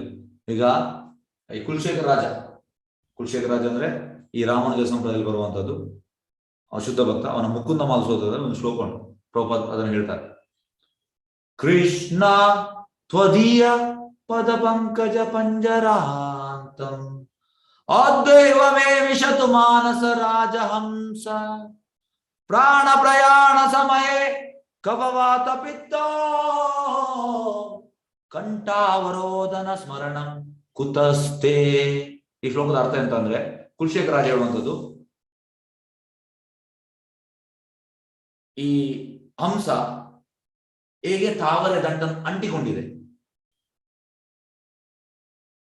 ಹಂಸ ಎಂತ ಮಾಡ್ತಾರೆ? ತಾವರೆ ದಂಡನ್ನು ಅಂಟಿಕೊಂಡಿದೆ. ಅದೇ ರೀತಿ ನನ್ನ ಮನಸ್ಸು ಟೋಟಲ್ ನಿನ್ನ ಪಾದದಲ್ಲಿ ಅಂಟಿಕೊಂಡಿದೆ. ಹಂಸ ಹೇಗೆ ತಾವರೆ ದಂಡವನ್ನು ಅಂಟಿಕೊಂಡಿದೆ, ಅದೇ ರೀತಿ ನನ್ನ ಮನಸ್ಸು ಕೂಡ ಕುಲಶೇಖರ ರಾಜ ಹೇಳುವಂಥದ್ದು ನಿನ್ನ ಪಾದದಲ್ಲಿ ಅಂಟಿಕೊಂಡಿದೆ. ಈ ಕೂಡಲೇ ನನ್ನನ್ನು ಸಾಯಿಸು, ಈ ಕೂಡಲೇ ಸಾಯಿಸು. ಕುಲಶೇಖರ ರಾಜಗೆ ಎಂಗೇಜ್ ತುಂಬಾ ಹೆಂಗ್, ಯಾಕೆ ಈ ಕೂಡಲೇ ಸಾಯಿಸು? ಯಾಕಂದ್ರೆ ಪ್ರಾಯ ಆದ ಮೇಲೆ ನನ್ನ ಗಂಟಲಲ್ಲಿ ವಾತ ಪಿತ್ತ ಕಫ ಇರ್ತದೆ, ಆಗ ನನಗೆ ನಿನ್ನ ಸ್ಮರಣೆ ಮಾಡ್ಲಿಕ್ಕೆ ಆಗುವುದಿಲ್ಲ. ಹಾಗಾಗಿ ಈಗ ನನಗೆ ಎಂಗೇಜ್, ಈ ಕೂಡಲೇ ನಾನು ಸಾಯಿಸು. ಇದು ಅಭಯಂ ಸ್ಟೇಜ್ ಅಲ್ಲಿ, ಸಾವಿನ ಭಯ ಇಲ್ಲ. ನಾವೆಂತ ಹೇಳುವಂಥದ್ದು ಎಂತದ್ದು ಆದ್ರೆ, ಮಗ ನನ್ನನ್ನು ಒಳ್ಳೆ ಹಾಸ್ಪಿಟಲ್ಗೆ ಸೇರಿಸು, ನನಗೆ ಬದುಕಬೇಕು, ನನಗೆ ಸಾಯಲಿಕ್ಕೆ ಮನಸ್ಸಿಲ್ಲ. ನಾರದ ಮುನಿ ಹೇಳುವಂತದ್ದು, ಈಗ ಭಕ್ತ ನಾ ಜೀವ ನಾಮರ, ಅಂದ್ರೆ ಅವ ಇಲ್ಲಿದ್ರು ಕೂಡ ಒಂದೇ, ಗೋಲೋಕದಲ್ಲಿ ಇದ್ರು ಕೂಡ ಒಂದೇ. ಇಲ್ಲಿ ಕೂಡ ಕೃಷ್ಣ ಭಜನೆ ಮಾಡುವಂಥದ್ದು, ಅಲ್ಲಿ ಕೂಡ ಹೋಗಿ ಕೃಷ್ಣ ಭಜನೆ ಮಾಡುವಂಥದ್ದು. ಹಾಗಾಗಿ ಅವನಿಗೆ ಇದೇ ಗೋಲೋಕ ಇದ್ದಾಗ, ಅಲ್ಲಿ ಹೋದ್ರು ಕೂಡ ಅದನ್ನೇ ಮಾಡುವಂಥದ್ದು. ಹಾಗಾಗಿ ಭಯ, ನಾವು ಸಾವನ್ನು ಸ್ವೀಕರಿಸಲು ಸಿದ್ಧರಿದ್ದೇವ? ಇಲ್ಲ. ಯಾಕಂದ್ರೆ ನಾವೀಗ ಕುಲಶೇಖರ ರಾಜನಾಗೆ ನಾವು ಆ ಸ್ಟೇಜ್ಗೆ ಬರಲಿಲ್ಲ. ಪ್ರಭುದು ಕೂಡ ಹೇಳ್ತಾರೆ 1975, ನಾನೀಗ ಬೆಂಕಿಯನ್ನು ಹಚ್ಚಿದ್ದೇನೆ, ಇನ್ನು ಇದನ್ನು ಯಾರಿಗೂ ಕೂಡ ನಂಜಲಿಕ್ಕೆ ಆಗುದಿಲ್ಲ. ಗುರು ಮಹಾರಾಜ್, ನಿಮ್ಮ ಆದೇಶ ಪ್ರಕಾರ ನನ್ನ ಕೆಲಸ ಮುಗಿಯಿತು, ಈಗ ನಾನು ನೀವು ಸಾಯಿಸಬಹುದು, ಅಂದ್ರೆ ನಾನು ಸಾಯಲಿಕ್ಕೆ ರೆಡಿ, ಪ್ರಭುದ್ ಹೇಳ್ತಾರೆ 1975. ಪ್ರಭುದ್ 1977 ಅಲ್ಲಿ ಅವರ ದೇಹತ್ಯಾಗ ಮಾಡುವಂಥದ್ದು, ಅಂದ್ರೆ ರೆಡಿ ಇದ್ದಾರೆ ಶುದ್ಧ ಭಕ್ತರು. ಶುದ್ಧ ಭಕ್ತರು ಯಾವಾಗ ಈ ಸ್ಟೇಜ್ ಅಲ್ಲಿ ಇರ್ತಾರೆ, ಯಾಕಂದ್ರೆ ಅವರು 24 ಗಂಟೆ ಕೃಷ್ಣನ ಸ್ಮರಣೆ. ಹಾಗೆ ಅವರು ಎಲ್ಲಿದ್ರು ಕೂಡ ಗೋಲೋಕದಲ್ಲಿದ್ದಾಗೆ ಅಲ್ಲಿ ಹೋದ್ರು ಕೂಡ ಅದನ್ನ ಮಾಡುವಂಥದ್ದು. ಹಾಗೆ ಫಸ್ಟ್ ಭಯ. ನೆಕ್ಸ್ಟ್ ರಾಗ. ರಾಗ ಅಂದ್ರೆ ಅಟ್ಯಾಚ್ಮೆಂಟ್, ಯಾರಲ್ಲಿ ನಾವು ಅಟ್ಯಾಚ್ ಆಗ್ಬೇಕು. ಈಗ ವಿದುರ ಧೃತರಾಷ್ಟ್ರನ ತಮ್ಮ. ಧೃತರಾಷ್ಟ್ರನ ಮೇಲೆ ಅವನಿಗೆ ಅಫೆಕ್ಷನ್ ಇತ್ತು, ಆದ್ರೆ ಅಟ್ಯಾಚ್ಮೆಂಟ್ ಇರಲಿಲ್ಲ. ಯಾರ ಮೇಲೆ ಅಟ್ಯಾಚ್ ಆಗಿದ್ದ? ವಿದುರ ಕೃಷ್ಣನ ಮೇಲೆ ಅಟ್ಯಾಚ್ ಆಗಿದ್ದ. ಅದೇ ಧೃತರಾಷ್ಟ್ರ ದುರ್ಯೋಧನ ಮೇಲೆ ಅಟ್ಯಾಚ್ ಆಗಿದ್ದ. ಎಂತಾಯ್ತು? ದುರ್ಯೋಧನ ಸತ್ತು ಹೋದ. ಹಾಗಾಗಿ ನಾವು ಅಟ್ಯಾಚ್ಮೆಂಟ್ ಯಾರಲ್ಲಿ ಆಗ್ಬೇಕು? ಕೃಷ್ಣನಲ್ಲಿ. ಅಫೆಕ್ಷನ್ ಯಾರಲ್ಲಿ? ಫ್ಯಾಮಿಲಿ, ಫ್ರೆಂಡ್ಸ್, ಇವರಲ್ಲೆಲ್ಲ ಅಫೆಕ್ಷನೇಟ್ ಇರಬೇಕು. ಹಾಗಾಗಿ ಅಟ್ಯಾಚ್ ಆಗುವಂಥದ್ದು ಕೃಷ್ಣ. ಕ್ರೋಧ ಅಂತಂದ್ರೆ ಕ್ರೋಧವನ್ನು ನಮ್ಗೆ ನಿಲ್ಲಿಸಲಿಕ್ಕೆ ಆಗುದಿಲ್ಲ. ಈಗ ಹನುಮಾನ್ ಕ್ರೋಧದಿಂದ ಲಂಕೆಯನ್ನು ಸುಟ್ಟು ಭಸ್ಮ ಮಾಡಿದ. ಹಾಗಾಗಿ ಆ ಕ್ರೋಧ ಹೋಗಿ, ಅಂದ್ರೆ ಈಗ ಪ್ರಭುಪಾದಿಗೆ ಕೃಷ್ಣನಿಗೆ ಯಾರಾದ್ರು ಅಂತ ಹೇಳಿದ್ರೆ ಆಗ ನಮ್ಗೆ ಸಿಟ್ಟು ಮಾಡ್ಬೋದು, ಆದ್ರೆ ನಮ್ಗೆ ಯಾರಾದ್ರೂ ಹೇಳಿದ್ರೆ ಆಗ ಸಿಟ್ಟು ಮಾಡ್ಲಿಕ್ಕೆ ಇಲ್ಲ. ಕ್ರೋಧವನ್ನು ಈ ರೀತಿ ಯೂಸ್ ಮಾಡುವಂಥದ್ದು, ದೌಢ್ಯ ಮಾಡುವಂಥದ್ದು. ಹಾಗಾಗಿ ಭಯ, ರಾಗ, ಕ್ರೋಧಗಳನ್ನು ತ್ಯಜಿಸಿ ಅನೇಕರು ಸಂಪೂರ್ಣವಾಗಿ ನನ್ನಲ್ಲಿ ಮನಸ್ಸುಳ್ಳವರಾಗಿ ನನ್ನಲ್ಲಿ ಆಶೆ ಪಡಿದ್ದಾರೆ, ನನ್ನ ಜ್ಞಾನ ಪರಿಶುದ್ಧರಾಗಿದ್ದಾರೆ, ಹೀಗೆ ಅವರು ನನ್ನಲ್ಲಿ ದಿವ್ಯಪ್ರೇಮ ಪಡಿದ್ದಾರೆ. ಈ ಮೂರನ್ನು ಬಿಟ್ರೆ ನಮಗೆ ದಿವ್ಯಪ್ರೇಮ ಸಿಗ್ತದೆ. ಆಶೆ ಪಡೆದವರು ಯಾರೆಲ್ಲ ನೋಡುವ ಅನೇಕರಿದ್ದಾರೆ. ಇವರೇ ಮಹಾಜನ. ಸ್ವಯಂಭೂ ನಾರದ ಶಂಭು ಕುಮಾರೋ ಕಪಿಲೋ ಮನು ಪ್ರಹ್ಲಾದ ಜನಕೋ ಭೀಷ್ಮ ಬಲಿರ್ವಯಾಸಕೀರ್ ಭಯಂ. ಈ 12 ಮಹಾಜನರು. ಫಸ್ಟಿಗೆ ಬ್ರಹ್ಮ, ಶಿವ, ಶುಕಮುನಿ, ಪ್ರಹ್ಲಾದ್ ಮಹಾರಾಜ್, ನಾರದ ಮುನಿ, ಜನಕ ಮಹಾರಾಜ್, 4 ಕುಮಾರ ಸನಕ, ಸನಾತನ, ಸನಂದ, ಸನತ್ ಕುಮಾರ, ಕಪಿಲ ಮುನಿ, ಸ್ವಯಂಭೂ ಮನು, ಭೀಷ್ಮ ಪಿತಾಮ, ಬಲಿ ಮಹಾರಾಜ್, ಯಮರಾಜ್. ಈ 12 ಮಹಾಜನರು ಭಾಗವತಮಲ್ಲಿ ಇವರ ಬಗ್ಗೆ ಇರುವಂತದ್ದು. ಇವರು ಕೃಷ್ಣನನ್ನು ಕಂಡಿದ್ದಾರೆ. ಹಾಗೆ ನಾವು ಇವರ ಮಾರ್ಗದಲ್ಲಿ ಹೋಗಬೇಕು. ಎಸ್, ಕೃಷ್ಣ ಮತ್ತು ನಮ್ಮ ನಡುವಿನ ವ್ಯತ್ಯಾಸ ನೋಡಿ. ನಾವು ಎಂತ ಎಣಿಸ್ತೇವೆ? ಕೃಷ್ಣ ಕೂಡ ನಾವು ಸೇಮ್ ಅಂತ ಎಣಿಸ್ತೇವೆ. ಇದು ತಪ್ಪು. ಕೃಷ್ಣನ ರೂಪ ಆಧ್ಯಾತ್ಮಿಕವಾದದ್ದು, ನಮ್ಮ ರೂಪ ತಾತ್ಕಾಲಿಕ. ಯಾಕೆಂದ್ರೆ ಕೃಷ್ಣ ಸಚಿದಾನಂದ ರೂಪ. ನೋಡಿ ಕೃಷ್ಣ ಹೇಗೆ ಕಾಣ್ತಾನೆ. ಕೃಷ್ಣ ಮಾಯ ನಿಯಂತ್ರಕ.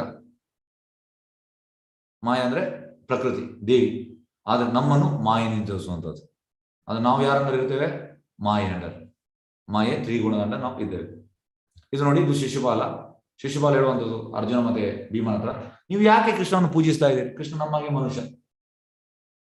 ಇಮಿಡಿಯೇಟ್ ಇಬ್ಬರಿಗೆ ಸುಟ್ಟು ಬರ್ತದೆ, ಕೊಲ್ಲಿಗೆ ಹೋಗ್ತಾರೆ. ಕೃಷ್ಣ ನಿಲ್ಲಿಸ್ತಾನೆ, ಅವ್ರು ನಾನು ಕೊಲ್ತೇನೆ ಅಂತ. ಮತ್ತೆ ಕೃಷ್ಣ ಕೊಲ್ಲುವಂಥದ್ದು.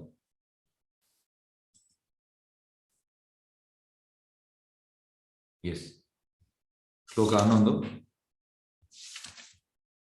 ಯೇ ಯಥಾ ಮಾಂ ಪ್ರಪದ್ಯಂತೆ ತಾಂ ಸದೈವ ಭಜಾಮ್ಯಹಂ ಮಮ ವರ್ತಮಾನುವರ್ತಂತೆ ಮನುಷ್ಯ ಪಾರ್ಥ ಸರ್ವಶಃ. ಯಾರು ನನಗೆ ಹೇಗೆ ಶರಣಾಗತರಾಗುತ್ತಾರೋ ಹಾಗೆ ನಾನು ಅವರಿಗೆ ಅನುಗ್ರಹಿಸ್ತೇನೆ. ಪ್ರಾರ್ಥನೆ ಎಲ್ಲರಿಗೂ ನನ್ನ ಮಾರ್ಗವನ್ನು ಅನುಸರಿಸ್ತಾರೆ. ಅಂದ್ರೆ ನಿಮ್ದು ಸರೆಂಡರ್ 1% ಇದ್ದರೆ ನಿಮ್ಗೆ ಅಷ್ಟೇ ಅನುಗ್ರಹ ಸಿಗ್ತದೆ. ನಿಮ್ಮ ಶರಣಾಗತಿ 99% ಇದ್ರೆ ನಿಮ್ಗೆ 99% ಕೃಷ್ಣ ಇದು ಮಾಡ್ತಾನೆ. ಕೃಷ್ಣ ಪಾರ್ಶಾಲಿಟಿ ಅಲ್ಲ. ನೀವು ಎಷ್ಟು ರೆಸ್ಪೆಕ್ಟ್ ಮಾಡಿದ್ರೆ ಅಷ್ಟು ಕೃಷ್ಣ ಮಾಡ್ತಾನೆ ಹಿಂದೆ. ಶ್ಲೋಕ 12.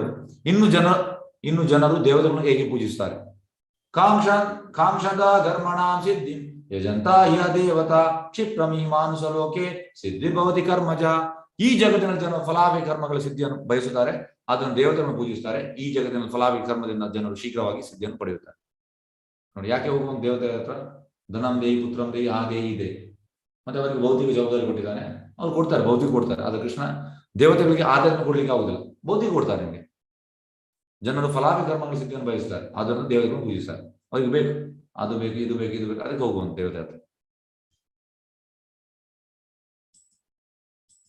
ಎಸ್, ವರ್ಣಾಶ್ರಮ ಶ್ಲೋಕ 13. ಚಾತುರ್ವರ್ಣ್ಯ ಮಯಾ ಸೃಷ್ಟಂ ಗುಣ ಕರ್ಮ ವಿಭಾಗಶ ತಸ್ಯ ಕರ್ತಾರಂ ಅಭಿಮಾಂ ವಿಧಿ ಅಕರ್ತಾರಂ ಅವ್ಯಯಂ. ಐಕ ನಿಸರ್ಗ ಗುಣಗಳ ಅನುಗುಣವಾಗಿ ಮತ್ತು ಅವುಗಳ ಕರ್ಮಗಳ ಅನುಸಾರವಾಗಿ ಮನುಷ್ಯ ಸಮಾಜ 4 ವರ್ಣಗಳು ನಾನು ಸೃಷ್ಟಿಸಿದೆ. ಕೃಷ್ಣ ಈ 4 ವರ್ಣ ಮಾಡಿದ ಯಾಕೆ? ಯಾಕೆಂದ್ರೆ ಸೆಂಟ್ರಲ್ ಕೃಷ್ಣ ಇರ್ಬೇಕಂತ ನೋಡಿ, ಸೆಂಟ್ರಲ್ ಕೃಷ್ಣ ಇದ್ದಾನೆ. ಹಾಗೆ ಇದು ಹುಟ್ಟಿನಿಂದ ಬರುವುದಲ್ಲ, ಗುಣದಿಂದ ಬರುವಂತದ್ದು. ಹೇಗೆ ಅಂದ್ರೆ ಮಗು 5 ವರ್ಷ ಆದ್ಮೇಲೆ ಅವನನ್ನು ಗುರುಕುಲ ಕಳಿಸುವಂಥದ್ದು. ಅಲ್ಲಿ ಗುರು ಡಿಸೈಡ್ ಮಾಡೋದು 20 ವರ್ಷ. ಅವನಿಗೆ ಬ್ರಾಹ್ಮಣ ಬರಲಿದ್ರೆ ಬ್ರಾಹ್ಮಣ, ಕ್ಷತ್ರಿಯ ಬರಲಿ ಕ್ಷತ್ರಿಯ, ವೈಶ್ಯ ಬರಲಿ ವೈಶ್ಯ, ಶೂದ್ರ ಅಂದ್ರೆ ಶೂದ್ರ ಬರಲಿ. ಈಗ ಪ್ರಭುತ್ವ ಹೇಳ್ತಾರೆ, ಶೂದ್ರ ಕೂಡ ಮಾಮೂಲಿ ಅಲ್ಲ, ಉನ್ನತ ಮಟ್ಟದ್ದು ಕ್ವಾಲಿಟಿ.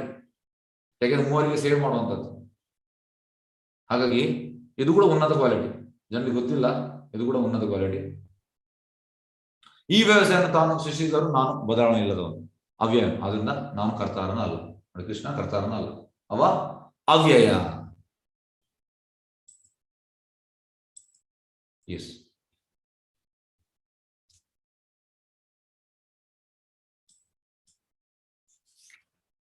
ಎಸ್. ಶ್ಲೋಕ 14.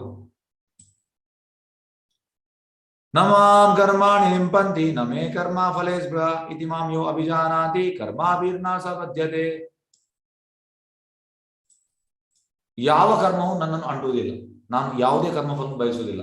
ನನ್ನ ವಿಷಯದಲ್ಲಿ ಈ ಸತ್ಯವನ್ನು ಯಾರು ಅರ್ಥ ಮಾಡಿಕೊಳ್ಳುವವರು ಅವರಿಗೆ ಕರ್ಮ ಫಲಕ್ಕೆ ಬಂಧನೂ ಇಲ್ಲ. ಅಂದ್ರೆ ಕೃಷ್ಣ ನೋಡಿ, ಈ ವೈಶ್ಯನಾಗೆ, ಈ ಬ್ರಾಹ್ಮಣನಾಗೆ, ಈ ಕ್ಷತ್ರಿಯನಾಗೆ, ಇಲ್ಲಿ ಶೂದ್ರನಾಗೆ ಎಲ್ಲ ಮಾಡ್ತಾನೆ. ಆದ್ರೆ ಕೃಷ್ಣ ಇದು ಯಾವುದು ಇವನಿಗೆ ಅಂಟುವುದಿಲ್ಲ. ಇದನ್ನು ನಾವು ತಿಳಿಬೇಕು. ಅಲ್ಲ, ಹೆಚ್ಚಿನವರು ಹೇಳುವಂಥದ್ದು ಕೃಷ್ಣ ವಸುದೇವ ಮತ್ತು ದೇವಕಿ ಆಗ ಕ್ಷತ್ರಿಯ, ಕೃಷ್ಣ ಇಲ್ಲಿದ್ದದ್ದು ಯಾವುದು ವೃಂದಾವನದಲ್ಲಿದ್ದರು ನಂದ ಮಹಾರಾಜ್ ಮತ್ತೆ ಯಶೋದೆ, ಅವರು ವೈಶ್ಯ. ಕೃಷ್ಣ ಕ್ಷತ್ರಿಯ ಕೂಡ ಇಲ್ಲ, ವೈಶ್ಯ ಕೂಡ, ಬ್ರಾಹ್ಮಣ ಕೂಡ, ಶೂದ್ರ ಕೂಡ. ಕೃಷ್ಣ ದೇವೋತ್ತಮ ಪರಮಪುರುಷ. ಎಸ್. ಶ್ಲೋಕ 17. ಕರ್ಮಣೋ ಹಿ ಅಪಿ ಬೋಧವ್ಯಂ ಬೋಧವ್ಯಂ ಚ ವಿಕರ್ಮಣ ಅಕರ್ಮ ಚ ಬೋಧವ್ಯಂ ಗಹನಾ ಕರ್ಮಣೋ ಗತಿ.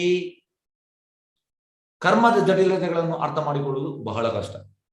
ಅದನ್ನು ಮನುಷ್ಯನ ಕರ್ಮವು ಯಾವುದು, ವಿಕರ್ಮವು ನಿಷಿದ್ಧ ಕರ್ಮ ಯಾವುದು, ಅಕರ್ಮ ಯಾವುದು ಎನ್ನುವುದನ್ನು ಸರಿಯಾಗಿ ತಿಳಿದುಕೊಳ್ಳಬೇಕು.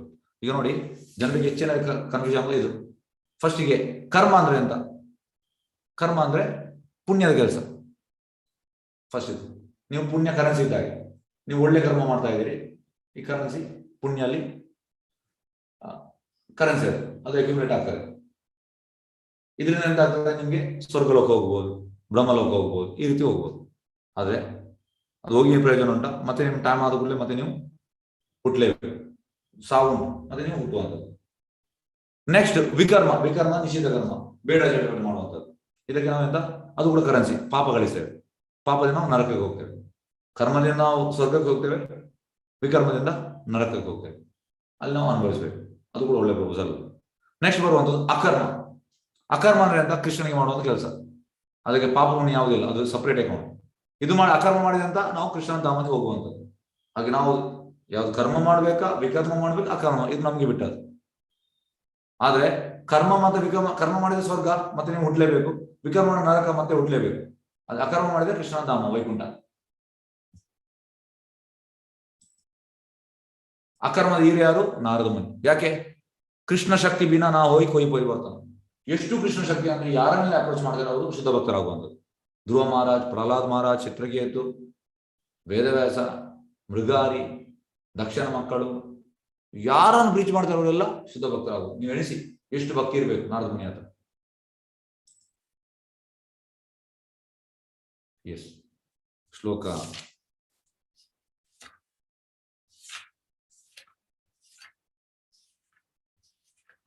34. ತದ್ವಿದ್ಧಿ ಪ್ರಣಿಪಾತೇನ ಪರಿಪ್ರಶ್ನೇನ ಸೇವಯ ಉಪದಕ್ಷಂತೆ ಜ್ಞಾನ ಜ್ಞಾನಿನ ತತ್ವದರ್ಶಿನ. ಗುರುವಿನ ಬಳಿಗೆ ಹೋಗಿ ಸತ್ಯವನ್ನು ತಿಳಿದುಕೊಳ್ಳಲು ಪ್ರಯತ್ನಿಸಿ. ಫಸ್ಟ್ ಎಂತಂದ್ರೆ ನಾವು ಗುರುವಿನ ಬಳಿಗೆ ಹೋಗ್ಬೇಕು, ನಮ್ದ್ರಾಗ ಅವ್ರಿಗೆ ಪ್ರಶ್ನೆ ಮಾಡ್ಬೇಕು. ಫಸ್ಟಿಗೆ ನಾವು ಶರಣಾಗತಿ ಆಗ್ಬೇಕು, ಮತ್ತೆ ನಾವು ಪ್ರಶ್ನೆ ಮಾಡ್ಬೇಕು. ಈಗ ಜನ ಪ್ರಶ್ನೆ ಮಾಡುವಂಥದ್ದು ಶರಣಾಗತಿ ಇಲ್ಲ. ಈಗ ಒಂದು ಸಣ್ಣ ಉದಾಹರಣೆ ಹೇಳ್ತೇನೆ. ಒಮ್ಮೆ ಪ್ರಭುಪಾದ ಕ್ಲಾಸ್ ಮಾಡ್ತಾ ಇದ್ದಾರೆ, ಆಗ ಒಬ್ಬ ಬರ್ತಾನೆ, ಯಂಗ್ ಸ್ಟೂಡೆಂಟ್ ಬಂದು ಹೇಳ್ತಾನೆ, ನೀವು ದೇವರ ಬಗ್ಗೆ ದೊಡ್ಡ ದೊಡ್ಡ ಮಾತಾಡ್ತೀರಿ, ನೀವು ದೇವರನ್ನು ನೋಡಿದ್ದೀರಾ? ಪ್ರಭುಪಾದ ಹೇಳ್ತಾನೆ, ಪ್ರಭುಪಾದ ಈಗ ಅವನು ನೋಡಿದ್ರು. ನಾನು ದೇವರನ್ನು ನೋಡಿದ್ದೇನೆ ಹೇಳಿದ್ರೆ ನೀವು ನಂಬ್ತೀಯ? ಇಲ್ಲ. ಆಗಿನ ಪ್ರಶ್ನೆ ಕೂಡ ಅಪರಿಪೂರ್ಣ. ಈಗ ಜನರೆಲ್ಲ ಪ್ರಶ್ನೆ ಮಾಡುವ ಶರಣಾಗತಿ ಇಲ್ಲ. ಫಸ್ಟಿಗೆ ನಾವು ಶರಣಾಗತರಾಗಬೇಕು, ಮತ್ತೆ ಪ್ರಶ್ನೆ ಮಾಡ್ಬೇಕು. ಪ್ರಶ್ನೆ ಮಾಡು, ಮತ್ತೆ ಅವರಿಗೆ ಸೇವೆ ಮಾಡು, ಮತ್ತೆ ನಾವು ಸೇವೆ ಮಾಡ್ಬೇಕು. ಸೇವೆ ಮಾಡಿ ಮತ್ತೆ ನಾವು ಪ್ರಶ್ನೆ ಕೇಳ್ಬೇಕು. ಫಸ್ಟ್ ಶರಣಾಗತಿ ಆಗ್ಬೇಕು, ಸೇವೆ ಮಾಡಿ ಮತ್ತೆ ಪ್ರಶ್ನೆ ಕೇಳ್ಬೇಕು. ಆತ್ಮ ಸಾಕ್ಷಾತ್ ಪಡೆದ ವ್ಯಕ್ತಿಗಳು ಸತ್ಯವನ್ನು ಕಂಡಿದ್ದಾರೆ, ಅವರು ಕೃಷ್ಣನ ಕಂಡಿದ್ದಾರೆ. ಆದ್ರಿಂದ ಅವರು ನಿನಗೆ ಜ್ಞಾನೋಪದೇಶ ಮಾಡಬಲ್ಲರು, ಮತ್ತೆ ನಿನಗೆ ಕೃಷ್ಣನ ತೋರಿಸ್ತಾರೆ. ಹಾಗಾಗಿ ಇದು ನಡೆಯುವಂಥದ್ದು ಯಾವುದರಿಂದ? ನಂಬಿಕೆಯಿಂದ. Faith builds on faith. ನಂಬಿಕೆಯಿಂದ ಜಾಸ್ತಿ ಆಗುವಂಥದ್ದು. ಭಕ್ತಿಯಲ್ಲಿ ಅಡ್ವಾನ್ಸ್ ಆಗುದಾದ್ರೆ ನಾವು ಟೋಟಲಿ ಕೃಷ್ಣ ಮೇಲೆ ನಂಬಬೇಕು. ಎಸ್, ಕೃಷ್ಣ ಇದ್ದಾನೆ.